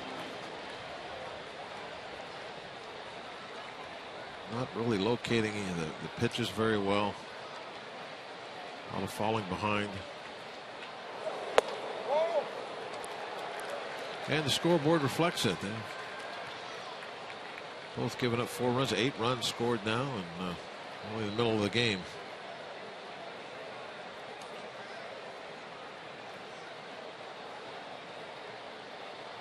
Three 3-1 count.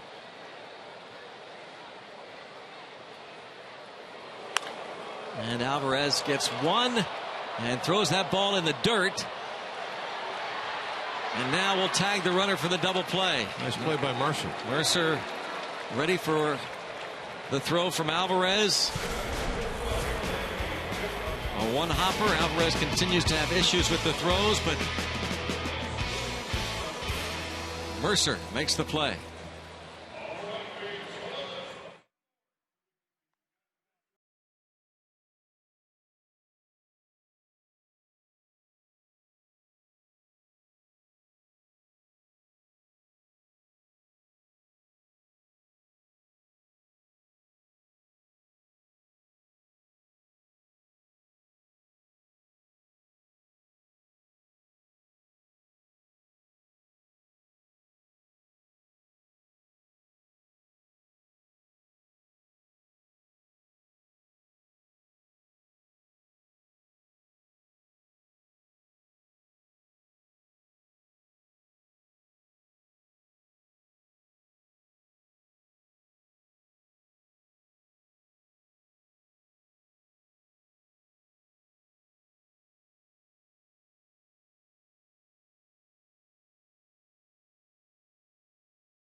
New pitcher, Brandon Cuniff.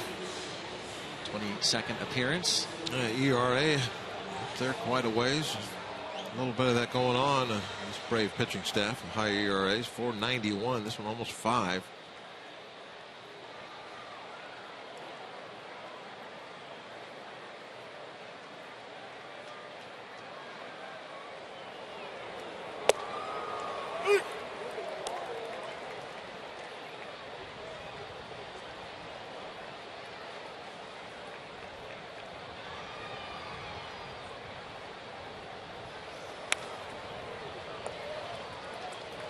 Two on Jordy Mercer.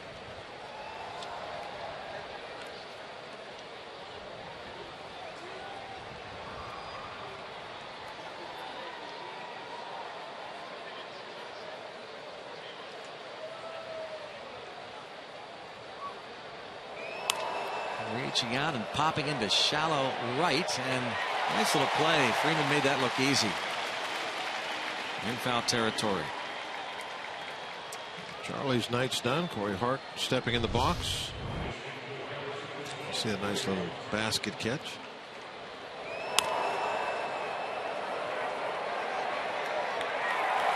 Just a shallow foul ball.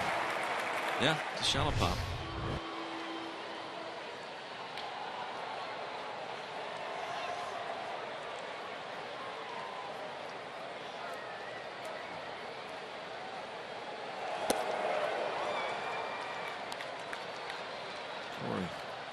Not getting a lot of at-bats of late.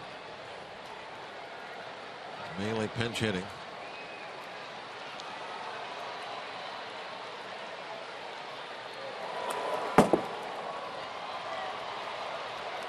We are going to be going back to Rob King, but pretty cool stuff.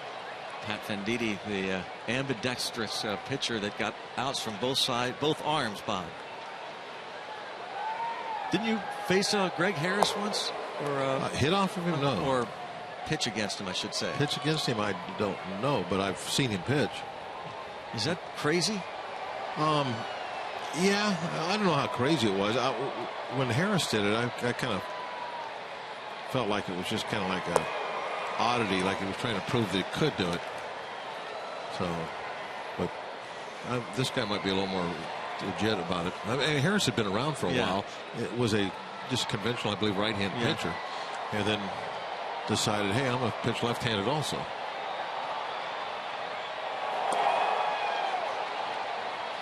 That's wild. Yeah, Harris had a special glove that ambidextrous. Yeah. Means you could wear it on both hands. That's what that means, isn't it? And you could throw with both hands. Strike 3 call.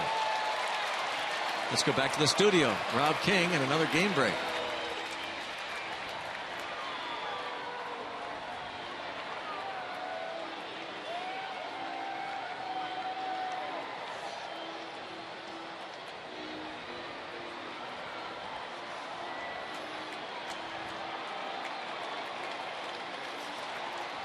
And that is going to be it. As Gonzalez will be going to a new pitcher. And tie ball game in the 6th.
Pirates and may not be reproduced or retransmitted in any form.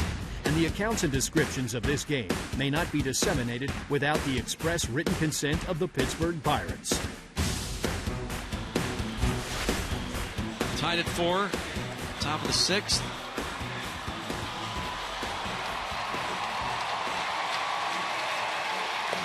Luis Avilan takes over. Hey, Greg, Avalon, it doesn't really apply here, but I think it's an interesting stat anyway. He's inherited 20 base runners this year and only allowed 1 to score. And Cuniff, the guy that was just pitching, he has allowed 1 to score out of 19. So between these two guys, they've inherited almost 40 base runners and only 2 of them across home plate. That's pretty good. I'll say. Well, both of them in this instance pitch with the bases empty. This is the lone lefty available for the Braves.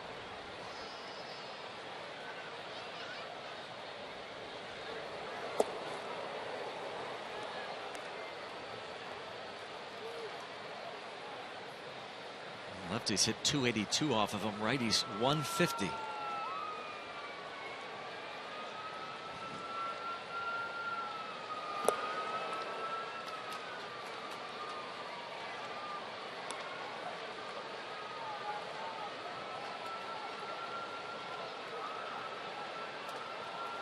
Right-handed hitter on deck.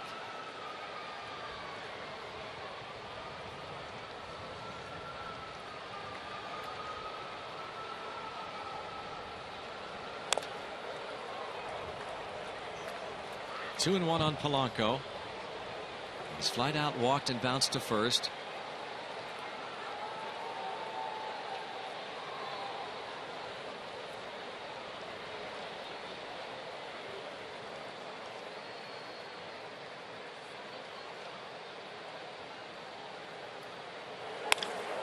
And a base hit for another left-handed batter. Again, 282 before that hit lefties off this southpaw. Well, I was looking at Cuniff's splits. Righties hitting .095 against Cuniff. Point Park University tweet. Bob, have you ever tried pitching with the other arm? I'm trying to think of something clever, but I really can't. No, have never tried that. Not very good throwing left-handed. Did you ever think about doing it? Oh, I wish I was left-handed. I mean, you know, you could throw till you're almost 50. Yeah,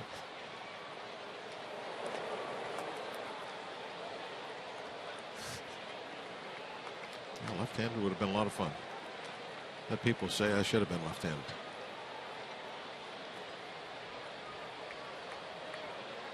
Well, there's a pretty good run of right-hand hitters now, Greg.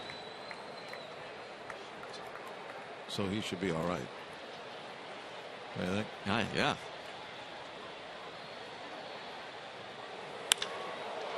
Hit well the other way. Sending Markakis back. And it's Parte time in Atlanta, Georgia. Oppo for Marte. Bucks regain the lead.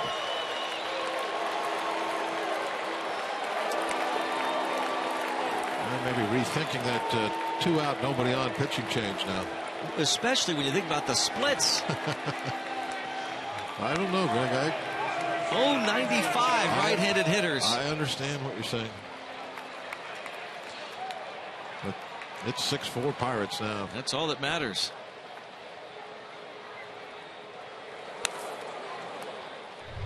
Of course, Reddy's just 150 off Avilan.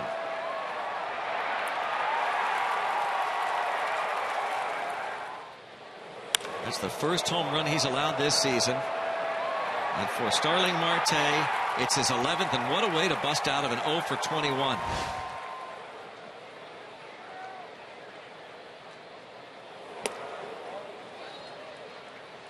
And I always think that, and I make this statement a lot, that when you see somebody that's scuffling and they drive a ball hard the other direction, in this case a home run, I always like to take that as a sign that they're waiting, they're trying to see the ball a little bit longer, not trying to meet it so far out in front, committing to that swing early. which has to be a positive thing to look at when it comes to not being out in front on breaking balls, hitting strikes. McCutchen will be retired, but right after the pitching change, the base hit by Polanco and Marte. 0 for no more. 2-run shot. Bucks lead 6-4.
Beat the Astros 10-5. Willie Stargell, big day, 5 for 5, 2 homers, drove in 4, scored 3.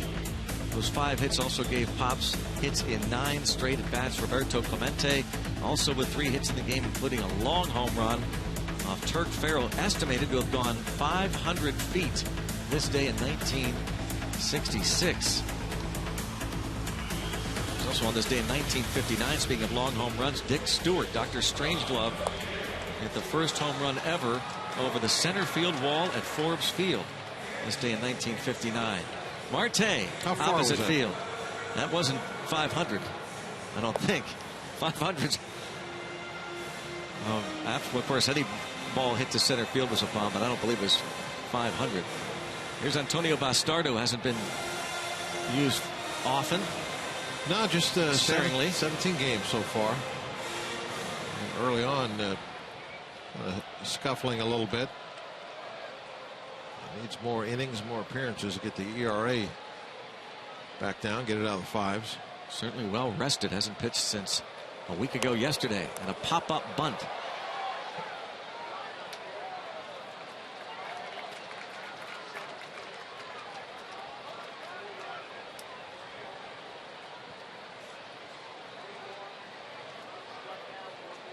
Todd Cunningham, rookie, facing the veteran.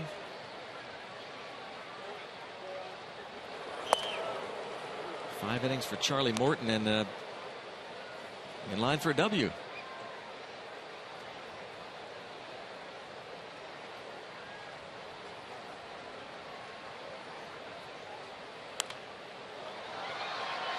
Four runs, 3 earned against Morton, thanks to the Marte home run to give the Bucks the lead. Point Park University tweets: 2 big home runs in this ball game. Walker and Marte. And lifted shallow left, long run, and Marte gets there. I mean, easy. Showing off the tools here, yes, he is. Isn't he? Look how easy he ended up making that play. No diving or anything, just coming in on that dead run. One of the 5 tools, Bob, include the speed, of course. The arm. Hit for average, hit for power. The arm. We saw the arm earlier. Almost, and some people think maybe did get that Freeman. The power. The fielding. All the tools on display tonight. Starling Marte. Pedro Ciriaco has lined out twice. Full toolbox. Every drawer. Everything you need. You can vote Marte and others into the All-Star game at pirates.com/vote. It's got nice ratchets.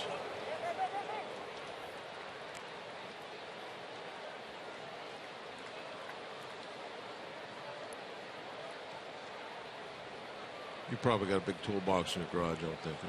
I do, as a matter of fact. Yeah. No, I was being serious. No, you weren't. It's okay. Probably don't use them as much as you do.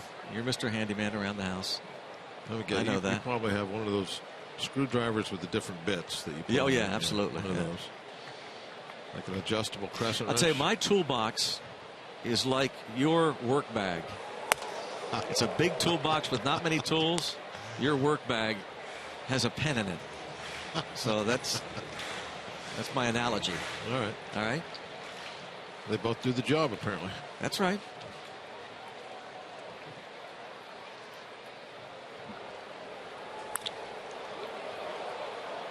Well, Ciriaco lines that ball into the seats.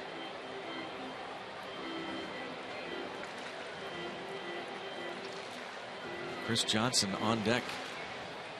It's a bat for Avilon. Well, that was not a sequence that went very well for Freddie Gonzalez. Burned his lone lefty. Lifted Cuniff after 2 batters. And Bastardo. A strikeout of Ciriaco. All managers, they definitely have good reasons for everything that they do, every move they make. It's nothing really on a whim or anything like that. But I would like to hear what went on with that. Yeah, I mean, sometimes they'll say a gut feel. I mean, they can answer any way they want. He could say that, and you can't argue with him. A gut feel with 2 outs, nobody on. I mean, he could say whatever he wants. You can't argue with him. Well, I'm not going to argue, and I wouldn't. I'm talking about off the air. Just curious, like what went into the decision to make that change with 2 outs, nobody on, to bring in a left-hander at that point. I imagine he'll be asked that after the game, for the record, by the media. Ball's popped up. Should be a 1-2-3 inning for Bastardo. It is. Not as routinely as maybe we thought it could have been, but it is.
They lead 6-4. Yellowwood bringing the lumber.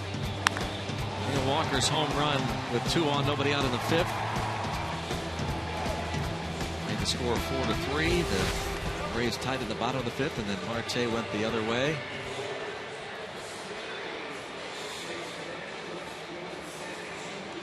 Trevor Cahill, former Diamondback, been demoted to the bullpen.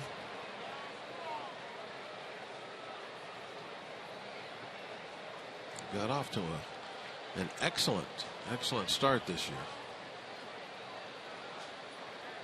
Traded just before the season started to Atlanta.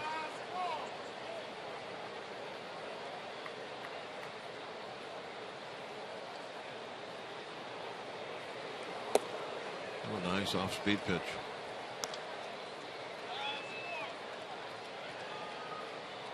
Change up, good spot, good arm action.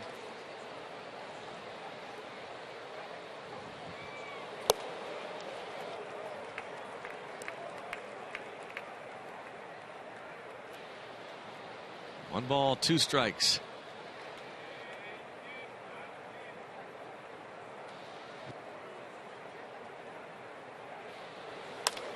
And slapped foul. And it stays 1-2.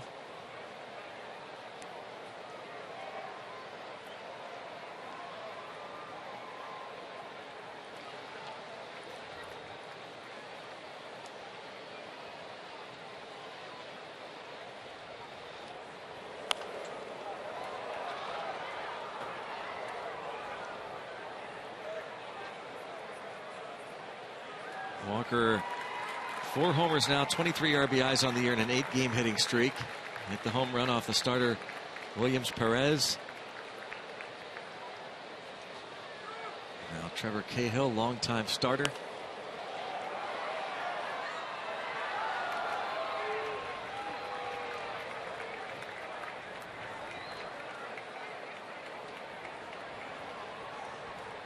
Former 2nd-round pick of the Oakland Athletics in 2006, and then traded by the A's to the Diamondbacks in December of 2011,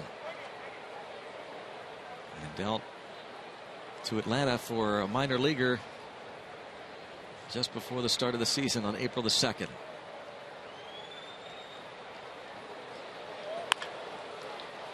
And tough little hop, nicely done by Freeman. I think it came up pretty hard. He was able to stay with it. Ball hit sharply.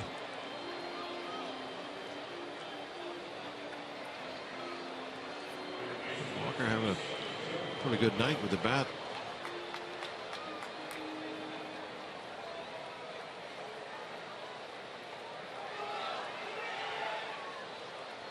Jung Ho Kang has walked, bounced into a force play, and struck out looking.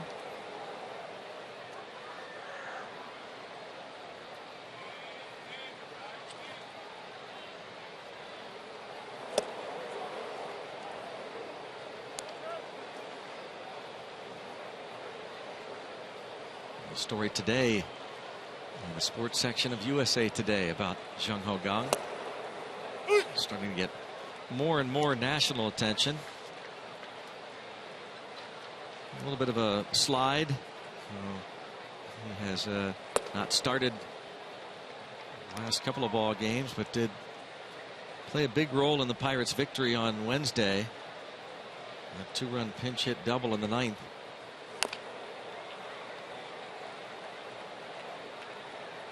And snapped an 0 for 14 hitless string.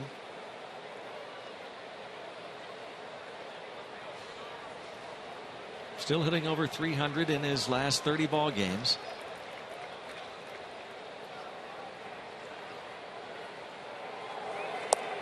But Cahill gets him for the 2nd out.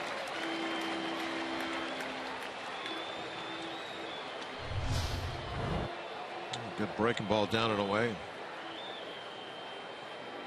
Gets him to chase it. It's a pretty hard slider at 89.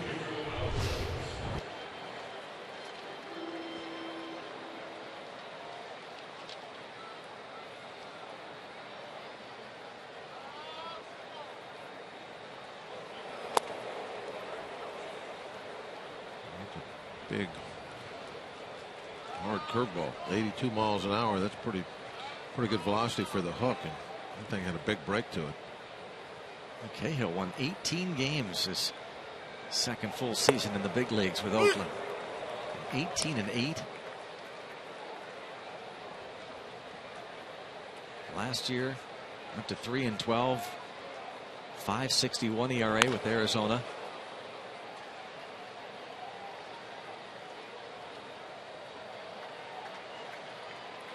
And was moved out of the rotation this season to the bullpen on the 29th of April. So this is 11th straight relief appearance. Alvarez 1 for 8 lifetime against Cahill with a home run. Change up down. He's got the starting pitcher package as far as all the different pitches he throws.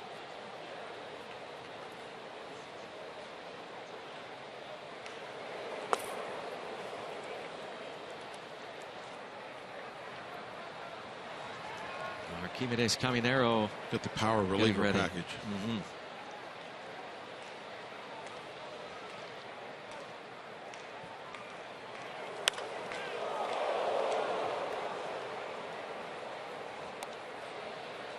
Three and two.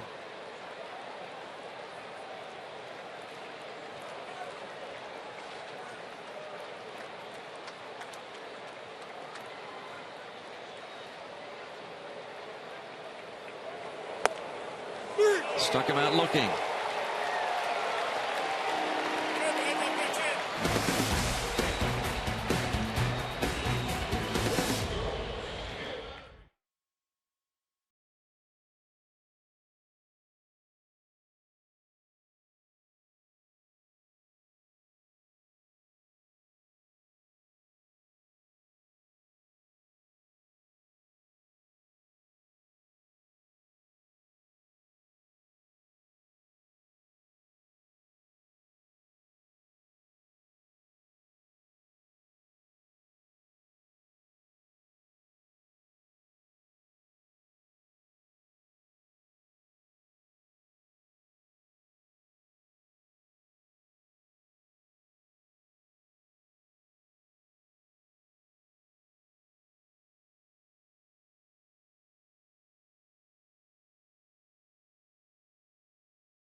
Great shots thanks to the Allegheny Health Network Supermo on Friday Night Rocks. Game 1 of 3 with the Braves. The Pirates have been doing a lot of the comeback wins lately. Sean Rodriguez over at first base takes over defensively for Pedro Alvarez as we begin the bottom of the 7th inning with Caminero on the hill. That off day, Clint Hurdle said will allow him to use both Watson and Melanson. So looks like he's going to try and get Caminero through this 7th and then go to the Watson-Melanson combo.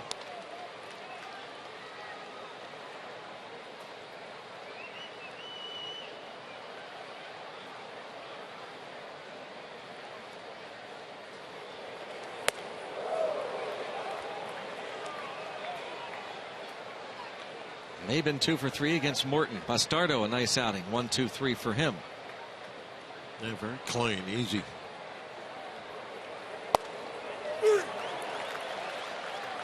And one away. You swing at a pitch? I think he did. Didn't swing at this one. 97 right at the knees. He had a nice outing the other day, didn't he? 2 scoreless innings for him. Yeah. They're getting nicer and nicer. Yeah. Struck out a couple. That was on Tuesday night. And the Pirates 7-4 win over the Giants.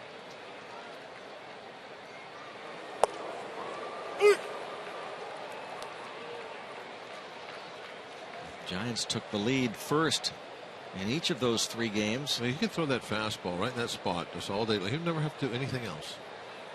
Just 98 at the knees, outside half. And just say, okay, guys, what are you going to do? I mean, exactly what are you going to hit? You know, maybe punch a single the other way. Well, flare into shallow right. Yeah, there it is. And exactly what he did. Well, that's about all you can do. I mean, what else are you going to do with that power 98-mile-an-hour fastball down and away at the knees? This is it. You're going to hope to just maybe get a piece and get lucky.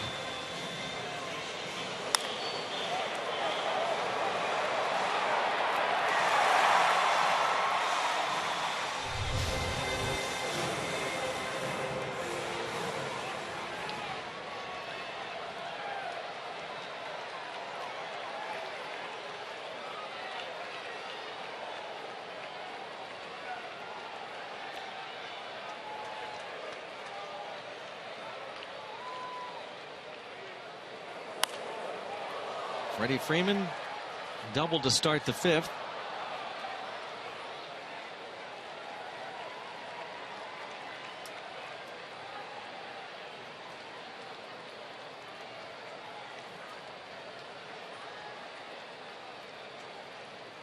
One out. Bucks up by a couple. And a strike at 0-2.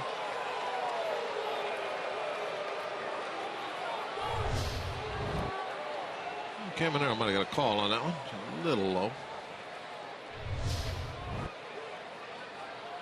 0-2. We'll take it. We'll try to go upstairs in 1. And 2 outs. 98. Blow it by him.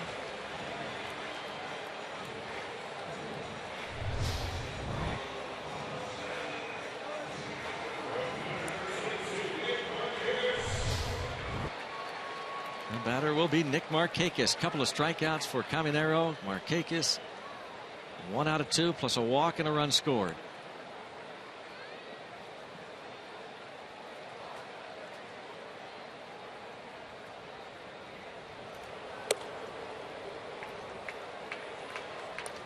I want to Nick Markakis. Want to pass along our condolences to Ryan and Courtney Yost and the entire Yost family.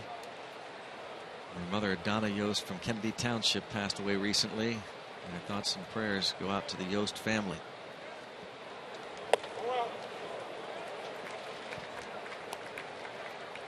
Two-0 count on Markakis.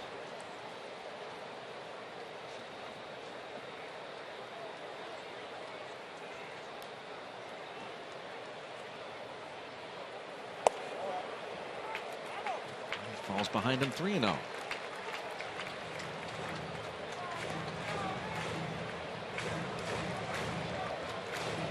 A nice find for the Pirates. Caminero.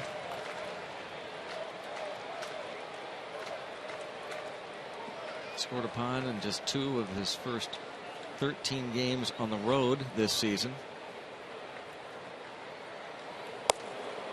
There's a strike.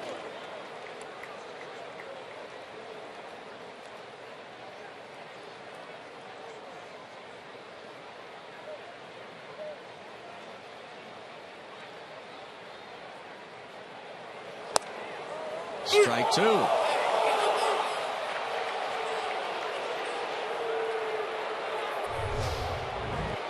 He's getting some low calls, isn't he?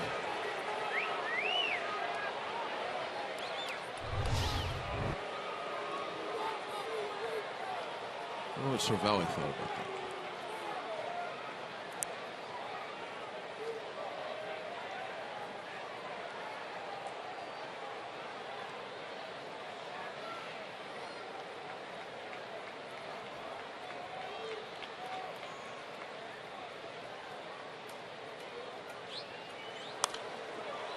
Fouls off a 99-mile-per-hour fastball.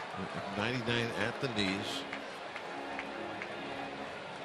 Kind of in the middle of the plate, but still he got it down there at the knees. Now, do you even mess around with anything else?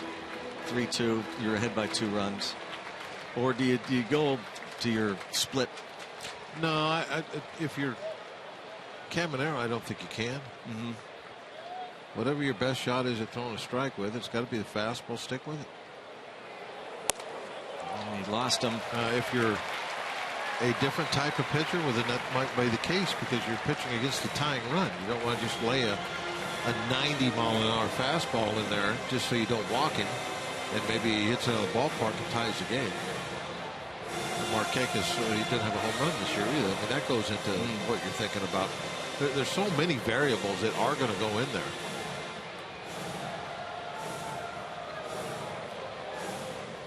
Ray Searage, his first trip. Ray hasn't had to make a whole lot of trips this year. No, it's been nice for him. Really, good year right? for that.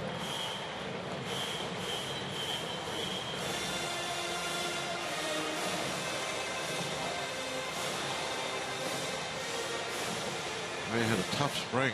Couldn't go to the mound. Had that bad calf.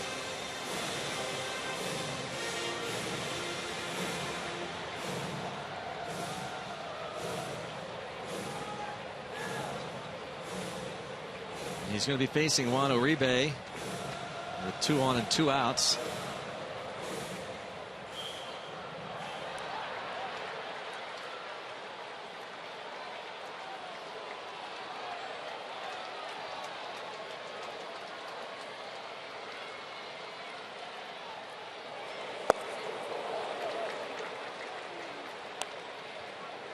A little slider. Yeah. Right?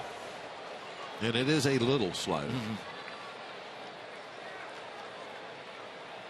Not much break to it, but when you can throw in the upper 90s, it's still a very effective pitch when you put it in the right spot. Line toward left field, might have broken his bat on it. And it's a 1-run game. Uribe brings home Simmons.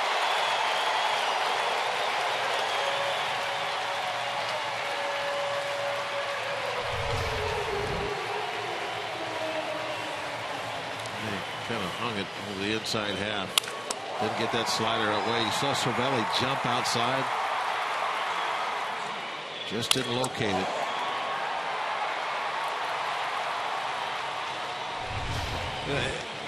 By locate, when you're throwing that pitch, it doesn't necessarily have to be perfect, but it's got to be away. You can't hang it over the inside half of the plate. If it's away, you get a chance at something off the end of the bat, maybe rolling it over, hitting it on the ground. But that's a pretty easy pitch to hit. That little tiny sliders of Camaneros when he throws it over the inside half.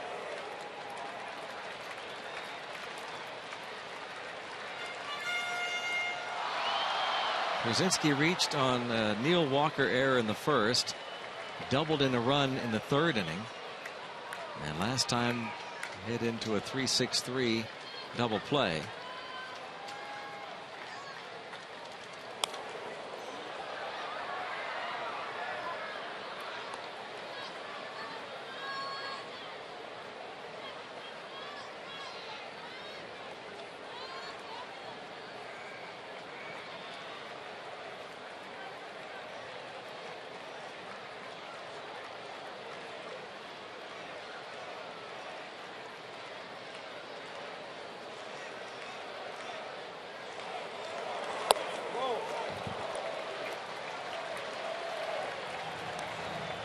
Been getting those, huh? Didn't get it that time. As far as called strikes go.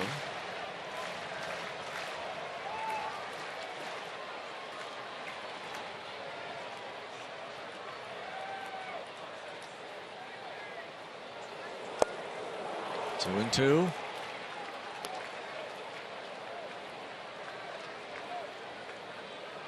I figure he's not going to mess around here either.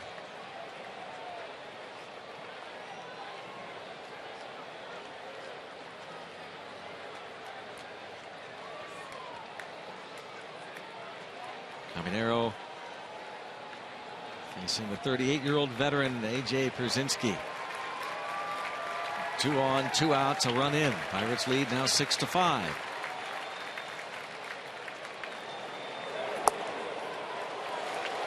Run away from the fastball there, and it's 3-2.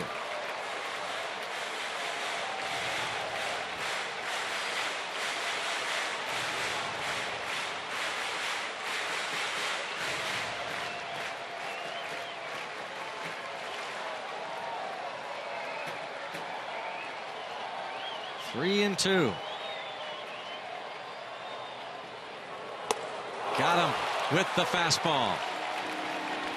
He strikes out. 3 in the inning. A run in. 6-5.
On Fox, Jeff Locke against Julio Teheran, and Sunday back on Root Sports, 1 o'clock, Garrett Cole against lefty Alex Wood.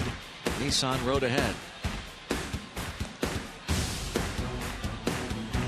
So a lot in store for the Pirates and your viewing pleasure. The Pirates return home Monday night against the Milwaukee Brewers. 3-game series at PNC Park starts Monday night. Then the Phillies in next weekend. And then a brief 2-game interleague series against the Chicago White Sox. Go to pirates.com. Seems like we're really going to be racking up some home games coming up. Yeah. A lot of great chances to get down to the ballpark. Check out that schedule. Pirates playing some good baseball right now. A lot of wins.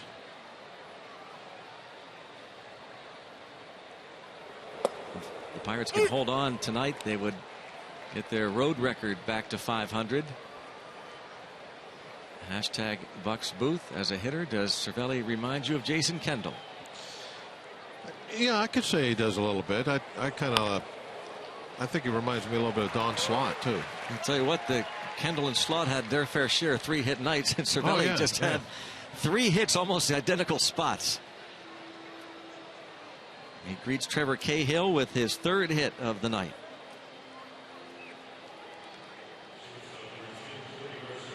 You know what all 3 guys really, I think, had in common? And all 3 really nice knowledge of the strike zone. That they really tried to make it to where the pitcher had to throw strikes. They would not chase very often. There goes Cervelli, and a chopper on the right side. How about that little hit and run? Jordy Mercer right through the hole. Siriaco went over to cover. Just got his bat on the ball and bounced it weakly through the right side for a base hit, and the Bucks in business. When a hit and run is on, you you don't know what kind of pitch you're going to get to work with as far as put in play. This one not very easy. It was down and away out of the strike zone. But Mercer knows I got to at least foul it off and protect that runner. So he reaches out there just the last couple inches of the bat at most and pokes a slow roller out into right field. And nobody, of course, on that field or on that side to field the ball anyway. The Pirates are in business. And the infield is looking for a double play ball. They will concede a second run here. Real quick, the thing about Kendall, Kendall was a little bit different than the other three. He was fearless about going to 2 strikes. He knew you couldn't strike him out.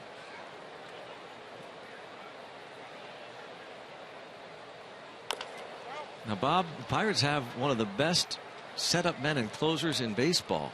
I don't know that I'd give up a run here if I were the Braves. Can they afford to go down by 2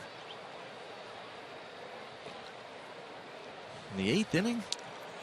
I would say no.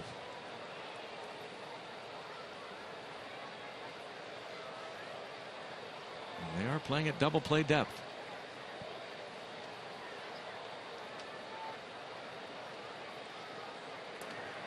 And Mercer scrambles back. Yeah, I'm with you. I'm not sure I'd trade a run for 2 outs here if I was the Braves.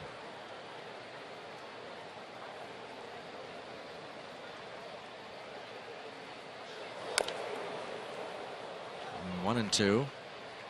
Rodriguez's first at bat came on defensively. Starling Marte in the hole.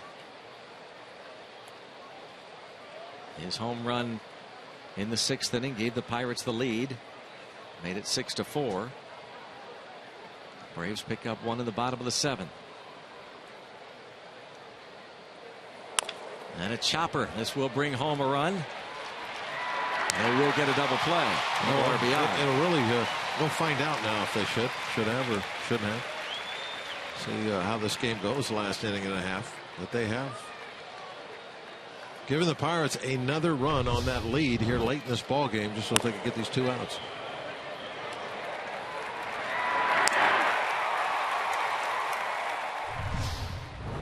Could loom large. 7-5 Buccos. And now Polanco.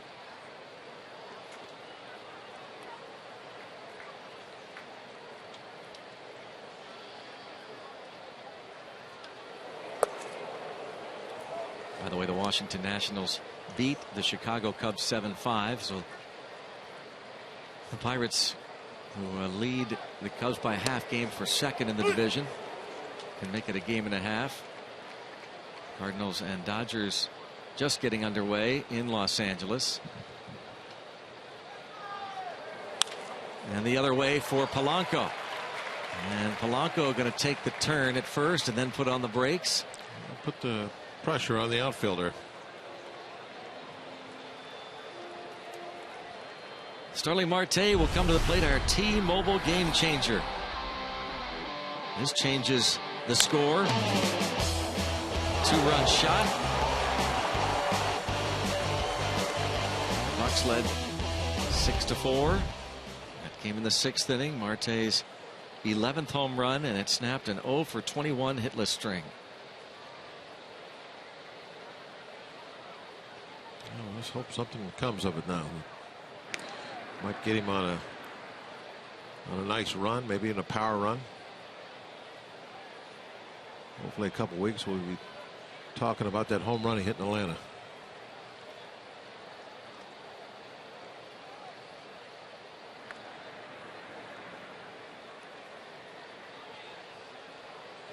That was a long one.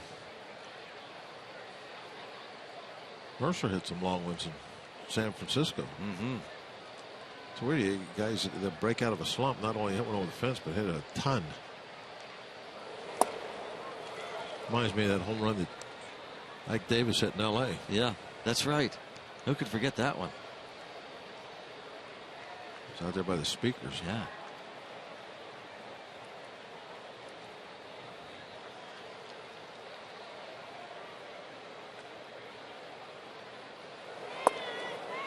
Two and 0. Cahill's given up a couple of home runs this season.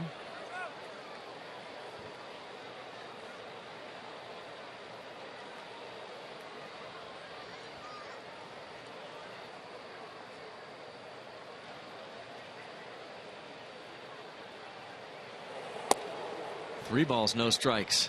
Maybe that home run Marte hit will be like plant an acorn. Big tree will grow from it. That's an interesting analogy. I think you're right, though. I could see that. No, the small things. I understand. Yeah. Grows in a big tree. We'll call it the acorn homer. That's what we'll call it. Yeah. A month from now, we're going to refer to the acorn homer. There goes Polanco, and it's a strike, and it's a stolen base. You see, Siriaco got his leg out of part of it, right? Yeah, he moved his leg. No, this is not a head first slide. This guy is big, and he's coming in with his cleats. I will get my leg out of the way. I guess I shouldn't have my leg here, should I? Watch him move. He's like, get it out of there real quick. It was like the jaws of the alligator were closing.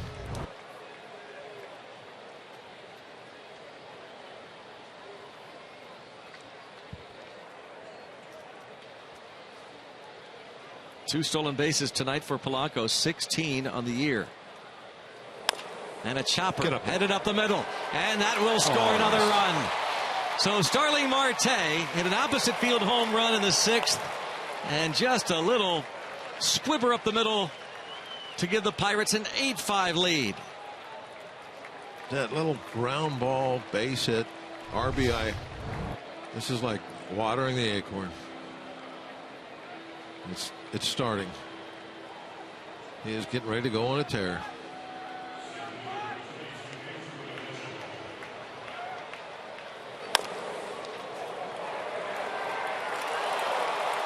Just off the glove of Andrelton Simmons.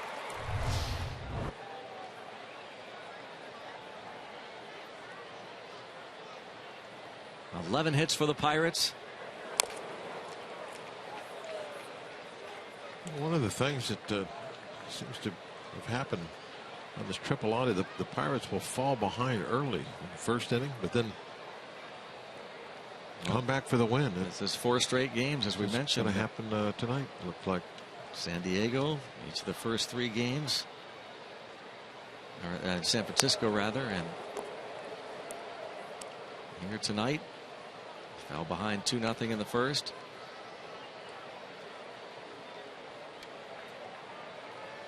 $11 more hits. Pirates had 11 hits in their win on Wednesday. 14 hits on Tuesday night.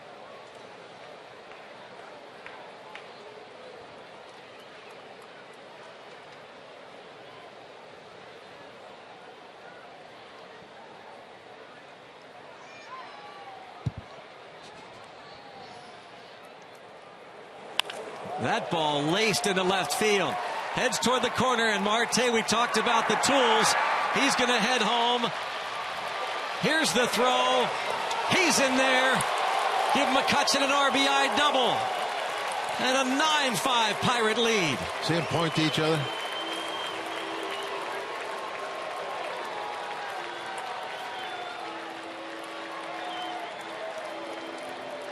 And Marte giving him the point. Nice hit. Kutch says thanks for the RBI. Hanging breaking ball. We've seen a few of those tonight. Ripped down into the corner, and Marte flying around the bases. It wasn't real clean going around third. I thought he kind of messed up for a second there, but then he had that acceleration as he got closer to the plate and ended up scoring with nothing. No play.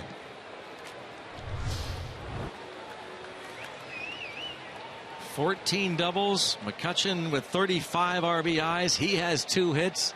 A dozen now for Pittsburgh. Marte has scored 3 runs.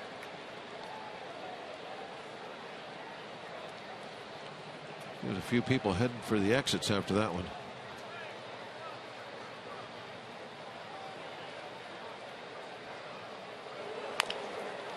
Walker chops it to second. for the final out, but the Pirates score 3 more. Friday night rocks. Pirates are rocking.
An Instagram from Michael Keaton Douglas. That Michael Keaton on his Instagram account. That is a picture he shot just before Marte hit the home run, and he sent that out, and there he is. Michael Keaton, Robinson Township native. A big Pirate fan enjoying himself tonight, right behind the Pirate dugout. You're talking about a lot of people left, a lot of Braves fans left, but that big Pirates fan stayed.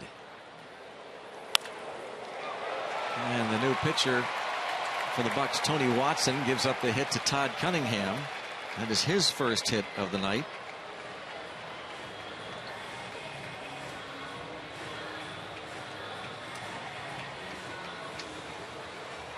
Look at the numbers.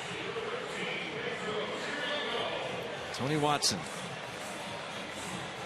He gave up a hit to lead off this inning, but didn't give up many. 173 opponent batting average.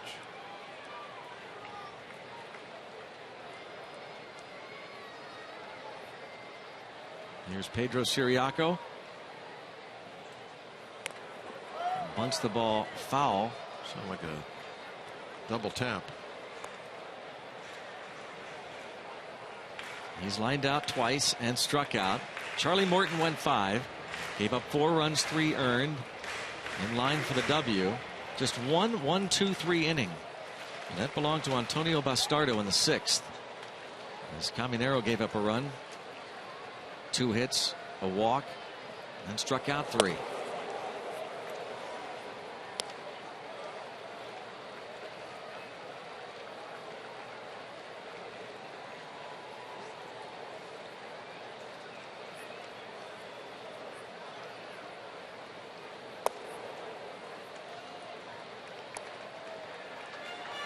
Watson pitched on Tuesday night. Clint Hurdle is not about to go to him Wednesday. He's used Watson a lot. And a base hit to right. Puts 2 aboard. As Polanco guns it toward third. And a great save by Watson. However, it will allow Ciriaco to go to second. Good thing he scored all those runs, and now you can see why they were giving up a run and playing back for 2. They knew that they were going to come out swinging. 8. Tough hop. Couldn't quite knock it down.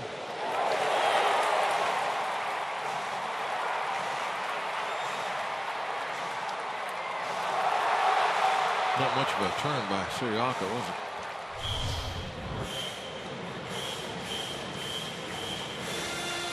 Might have been a little worried about perhaps Polanco throwing behind him there. That's why he didn't make that big turn. That's going to be the 3rd error of the night charged to the Pirates. Johnny Gomes pinch hitting.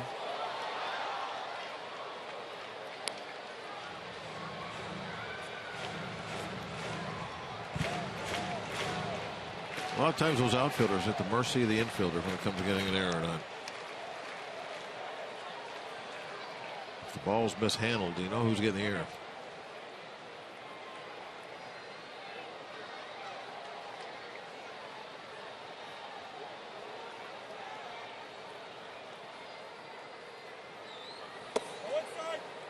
One and one.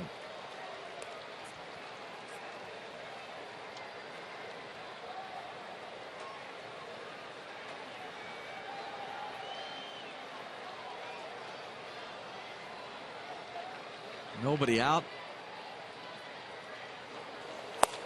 Gomes takes a strike. And the veteran, Johnny Gomes. 4 hits in 12 at bats off the bench, including a home run.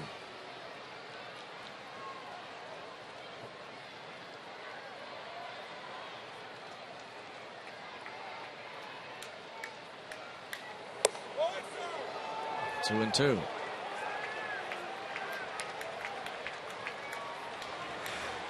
Watson right now needs to really start over the hitters that he would like to not give up any runs, but the guys he really would like right now, just make sure you get the hitters out. He has that 4-run cushion.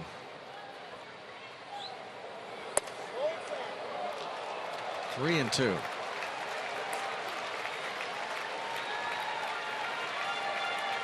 But you don't want to get all carried away with trying to throw the perfect pitch to Gomes, maybe try and strike him out, hopefully to strand a runner, and then end up just missing and walk the bases loaded here.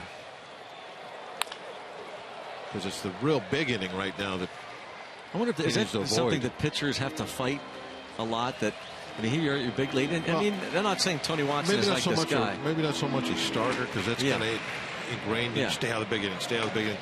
Relievers, because most of the time they don't have much room for error, so they're always trying to make the perfect pitch, especially a guy like Watson. Normally he's in a ball game, there's a 1-run lead, 2-run lead. He's not used to being out there with a 4-run lead.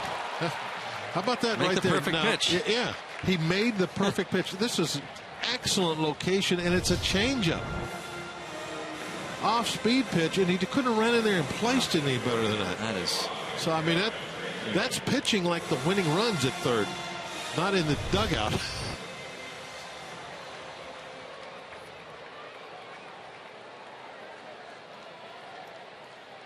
It's all great when you make that pitch. Now, if that ball falls down out of the strike zone and it's ball 4, then it's not such a great decision to try and throw that 3-2 changeup on the black. Bouncing ball into left field. RBI single. Makes it 9-6. As Cunningham scores, Cameron Maben with his 3rd hit of the night.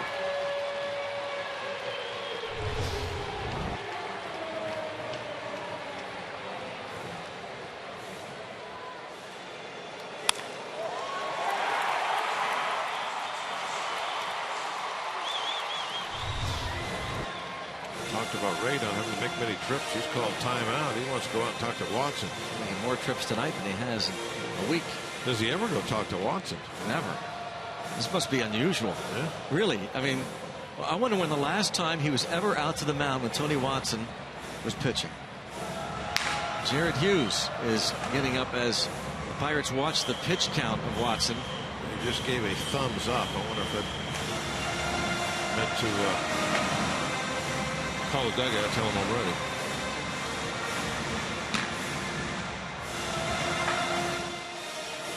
Well, you have two left-handed hitters due up in Freeman and Markakis, but that really doesn't come into play too often when it comes to Tony Watson. He's really the gets Pirates. Lefty and righty. Yeah, there are very few left specialists, really. Yeah, the Pirates really don't play the lefty-righty game too much. They don't like the matchups. All their lefties better be able to get righties out, for one thing.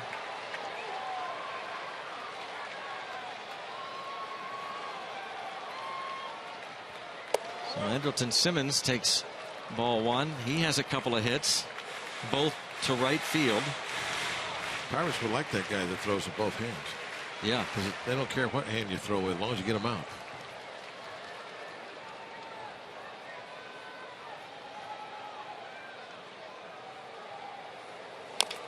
A little tapper, foul ball. Cervelli did all he could. Yeah, really a great effort by Cisco, coming way out of that crouch in a hurry to try and get that ball before it was able to be called foul. It looks like it goes right down off the plate.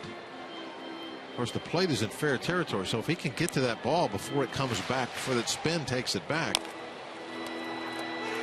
he's going to have an easy out. Couldn't quite get to it in time.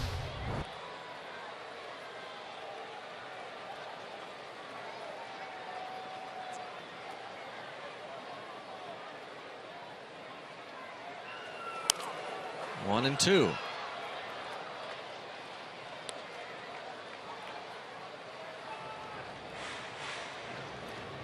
So Watson now at 17 pitches. By the way, it is interesting to note, though he doesn't face too many left-handed batters, they're hitting .304 against him. Righties 136. There's a chopper. And just going to get one out if they can, and they will.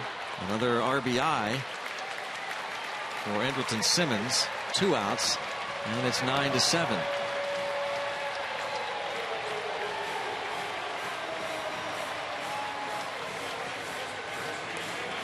That brings up Freddie Freeman.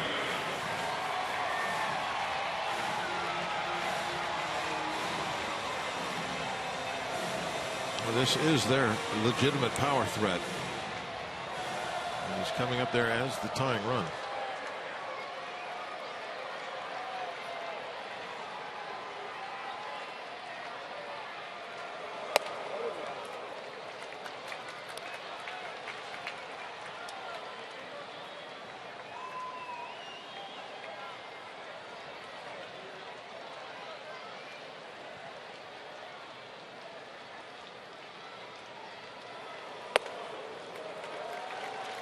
Two and 0.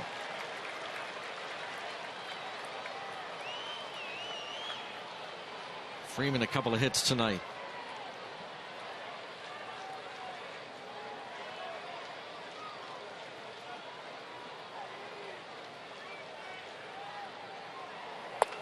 Three balls, no strikes.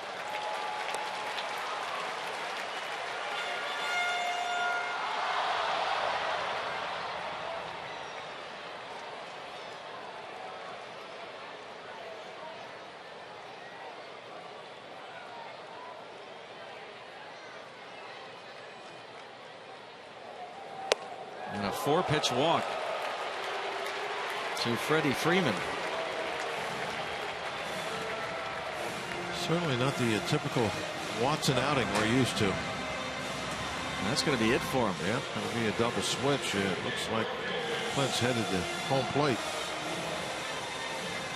Just as unusual as it is to see Ray Searage go to the mound with Watson, more unusual to see Clint Hurdle going to the umpire to make a switch. In this case, a double switch. Josh Harrison will be coming on. Watson is going to be lifted during the inning.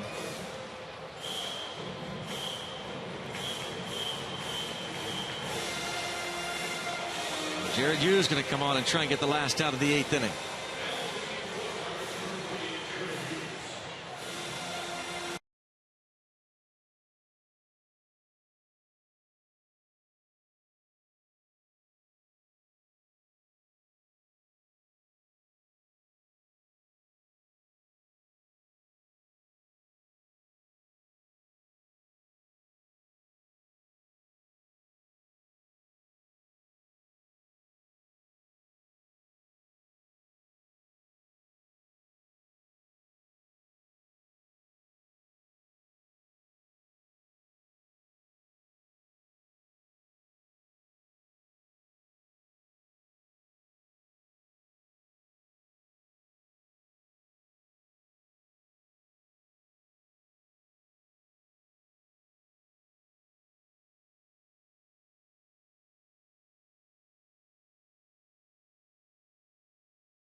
Fight.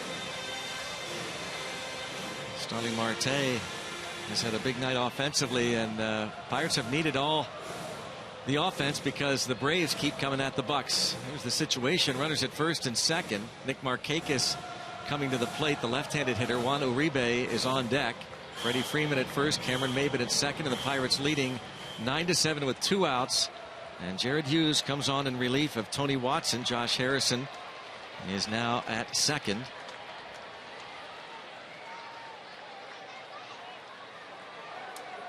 And Markakis, who's walked twice and singled, takes a strike. Take a look at Jared's numbers. He's always been very good in these situations, coming in with runners on base and putting out the fire.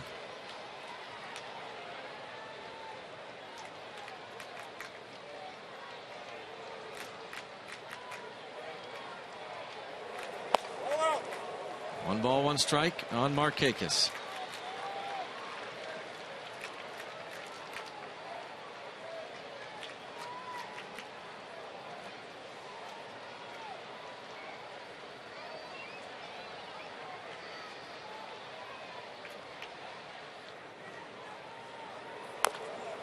Now 1-2.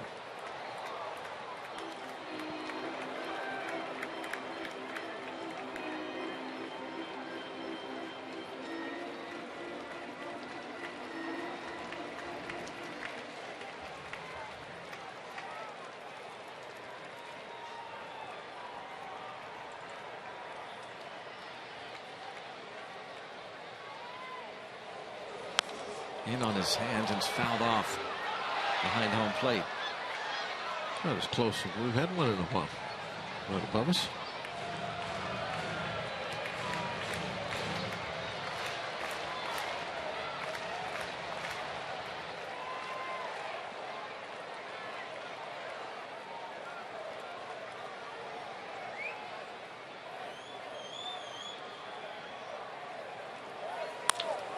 Right at the new second baseman Harrison for the final out. Now Tony Watson uncharacteristically gives up a couple. The Pirates leading 9-7.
Hawkeyes, our featured band this week on Friday Night Rocks. 9-7. A wild one here. Hey, there's another Bob Walk guy. Everywhere. Just another one. All over the place. I don't think you have to bring a sign. They're all Bob Walk guys. Hey, I see you. I see you. Yeah, you see him. Of course, sure. You see him. You paid him $25. That was a little extreme. I was surprised my tickets were that good, right behind the dugout. Jung Ho Gong facing Nick Massett.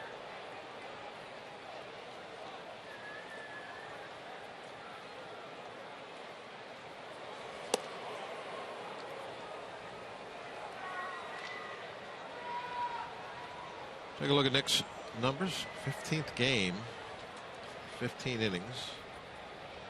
Not a lot of work yet.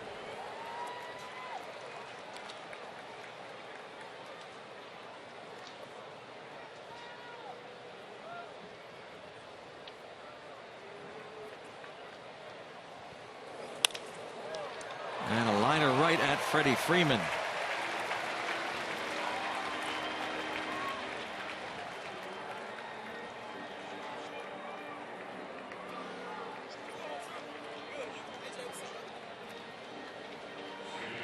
That was a line drive right at Freeman, and now Josh Harrison, his first at bat. Been sitting over there thinking, I wish I could play tonight. I want to play tonight. Not big on days off, but everybody needs them. The Pirates fortunate. They got a nice little rotation going that they can give guys a day off pretty much whenever they want to, and they don't lose a whole lot. A lot of that is because that Harrison can go anywhere. Outfield, second, third, do just about anything with the gloves. The combinations they can have all over the place. You can move anybody anywhere. Get ready for the ninth.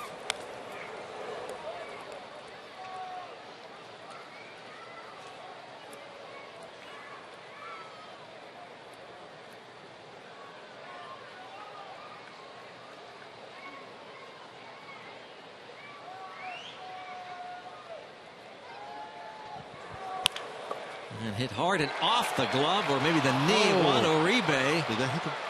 And the glove went flying. Simmons threw his glove at the ball. Yeah, if that hits the ball, that's 3 bases, yeah. isn't it? And that's what Clint's going to ask. You can't do that.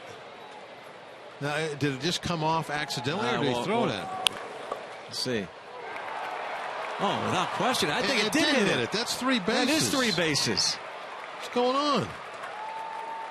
Now this, Clint Hurdle can ask for a review, and Brian Gorman might want to talk things over with the other members of his crew. Simmons throws his glove at the ball. I've never seen that. I've seen guys the glove come off, but wow, that's 3 bases and hit the ball. Well, Clint Hurdle knows by now, because Kevin Roach, the video coordinator, is in the clubhouse. He phoned Dave Joust, or Dave Joust was on the phone with him and said, hey, that ball hit the glove. So, and he threw the glove at him. Yeah, threw the glove at the ball, hit the ball. It should be 3 bases, and this is huge with 1 out.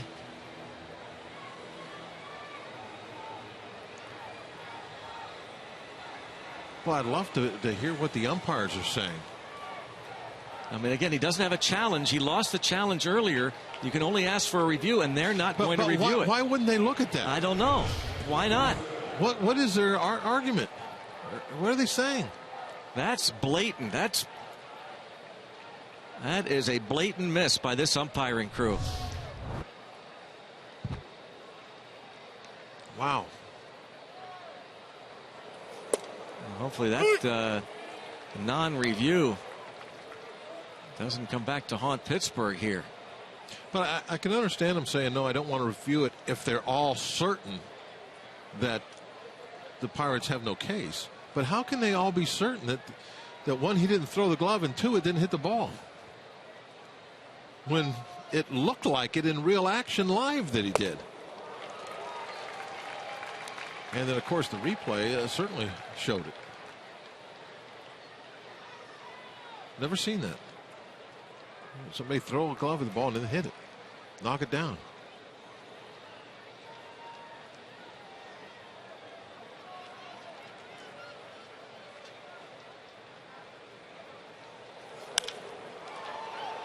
I guess, Bob, that's a judgment call in their minds. They say he didn't. In their minds, it wasn't intentional, right? That's the only thing it could be.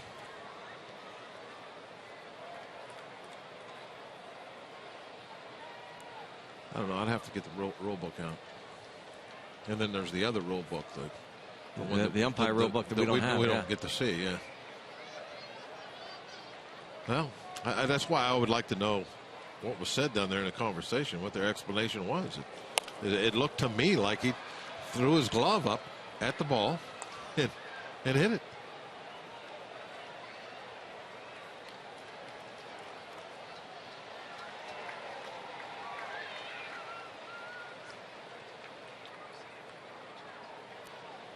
We're going to see that again. It sure looked like he intentionally. Well, after this pitch,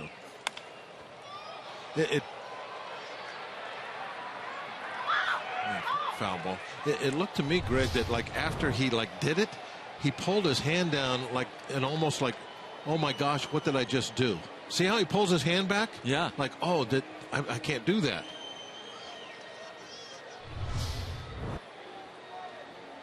And then instead of going toward the ball, he went right to the glove. Like, I got to pick my glove up real quick.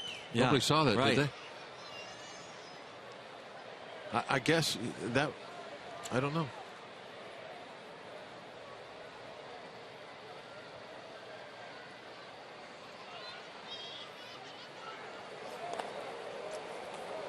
I guess it's kind of like a check swing. Did he intend to do that or not? Did he have intent? Umpire's judgment.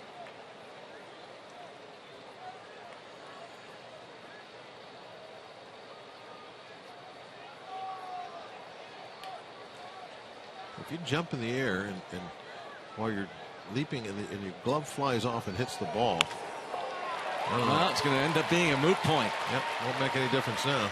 As Francisco Cervelli has himself a night. How about it for the Bucco catcher? 4 hits. This one drives in the Pirates' 10th run. Just a great ball game. Another one of those hanging sliders. That's been the pitch of the night.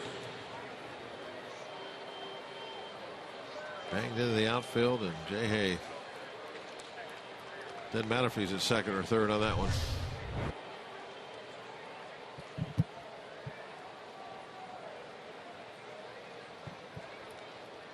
Cervelli had one other 4-hit game in his career as a Yankee in August of 2010. All bounced to third. Uribe on to second and then to first for the double play. Anderson Simmons got away with one, but not really. The Pirates end up getting the run anyway.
Final game of the series against the Braves. Sunday starting at 1 with Pirates pregame presented by WB Mason on Root Sports.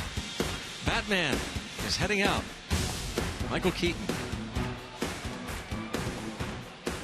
Figures this one is in hand for his Buccos. Signs a couple autographs.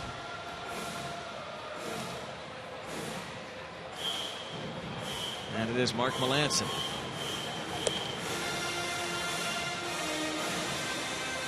Melancon trying to pick up save number 17 in 18 opportunities.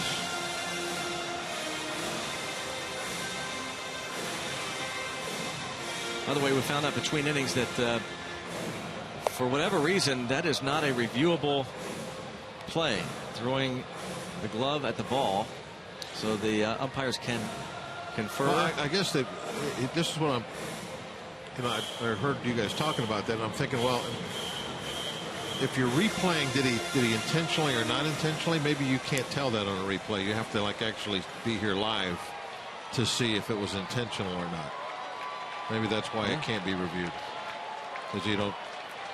There's perhaps through video you can't tell if it was on purpose or not. I guess the only time for sure it would be on purpose if you took the glove off with your throwing hand and then threw it with your right hand. Yeah, I mean, that's a great point. I guess that's the only time it could possibly be intentional. Because if it just comes off your hand like that as you're lunging toward the ball, well, then it's never intentional. Meanwhile, back to live action, and Mark Melancon gets a quick out. He's been getting a lot of these. Yeah, it's been easy. He is looking just like he always does. Just out there throwing strikes, putting the ball where he wants to, and getting easy outs. Save situation for Melancon as he goes for number 17.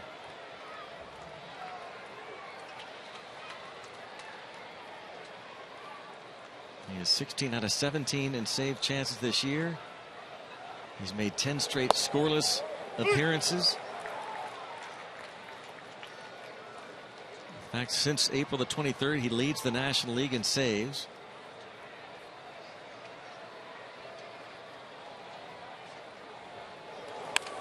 And going the other way and off the glove of Jung Ho Kang.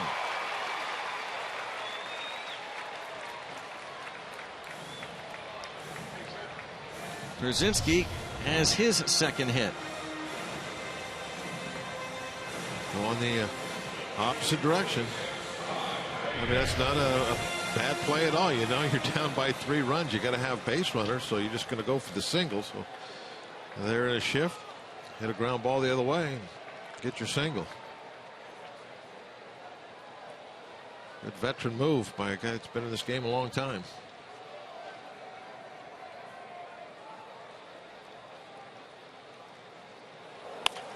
Bounce back to Melancon. Oh, he throws the ball into center field. That is an ending double play, and the Pirates make another error.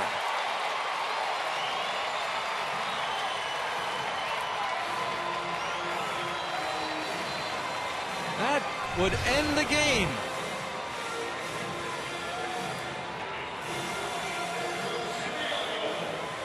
Boy, I don't know what to say about that. That was, you know, you see pitchers do that occasionally, but not Melancon to throw that wildly.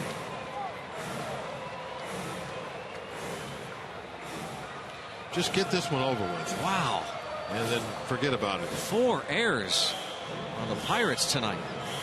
Not been a pretty game. Just get it over with. Get the W in the book. Here is Pedro Siriaco. Get the black flag up the pole, and we'll go on to tomorrow.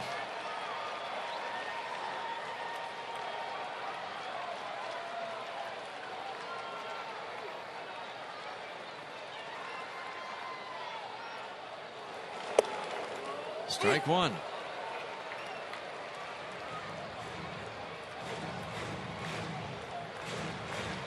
First and third, 1 out. Siriaco single to right field his last time up. He's also lined out twice.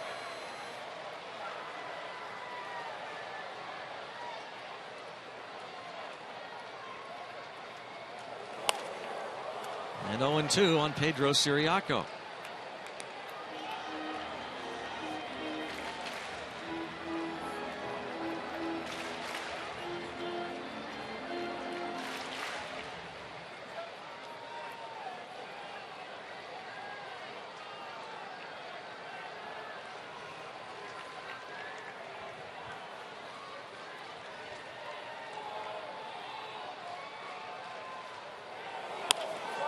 Pulled just foul. That would have been all kinds of trouble.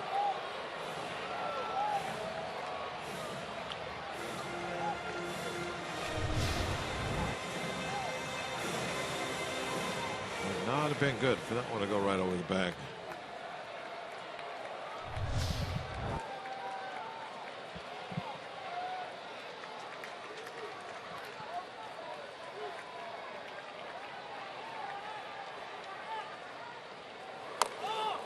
Hangs in there to Siriaco.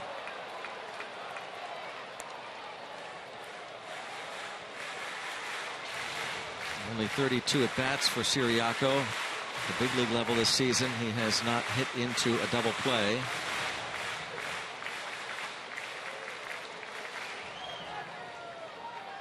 He has excellent speed. Let's see if Melancon can get him to hit it right at someone and get out of here. Another foul.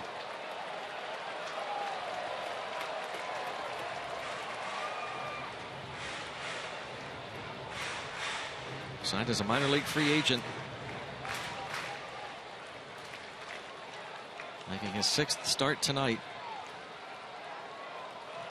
Francisco Cervelli working with Mark Melancon.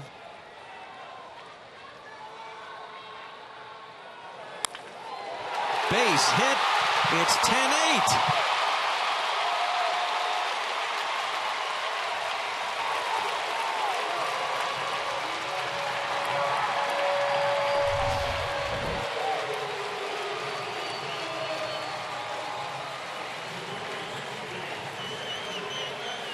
Went curveball. It wasn't a bad one either. Gotta give Siriaco some credit. Ball well down out of the strike zone. Pretty good hook. Banged it through the left side.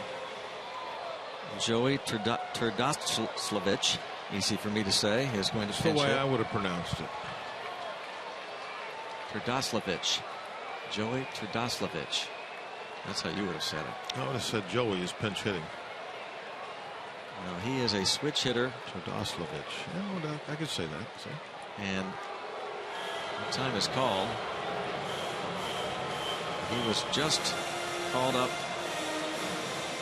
activated off the DL today. Could it be Turdoslavich? It could be, but it's Turdoslavich. Oh, it is? Yeah. Just giving some alternatives. Yeah. He had a wrist sprain in spring training, so he started the year on the DL. And now he's up there with his club down 2.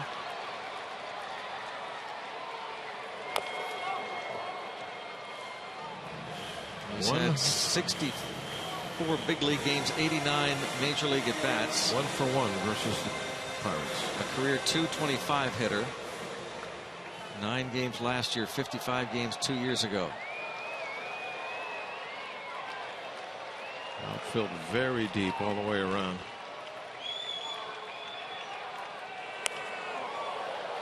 Oh, and 2.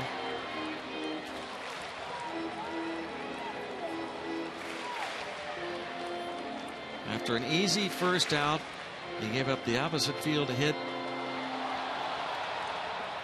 to Brzezinski, and then Cunningham hit the ball right back to the mound.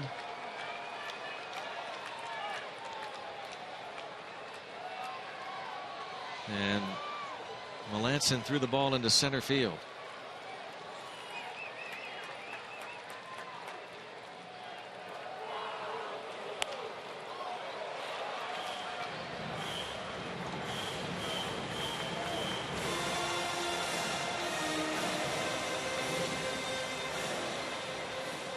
9 games in September last year. Most of the year, AAA Gwinnett hit .256. Drove in 61.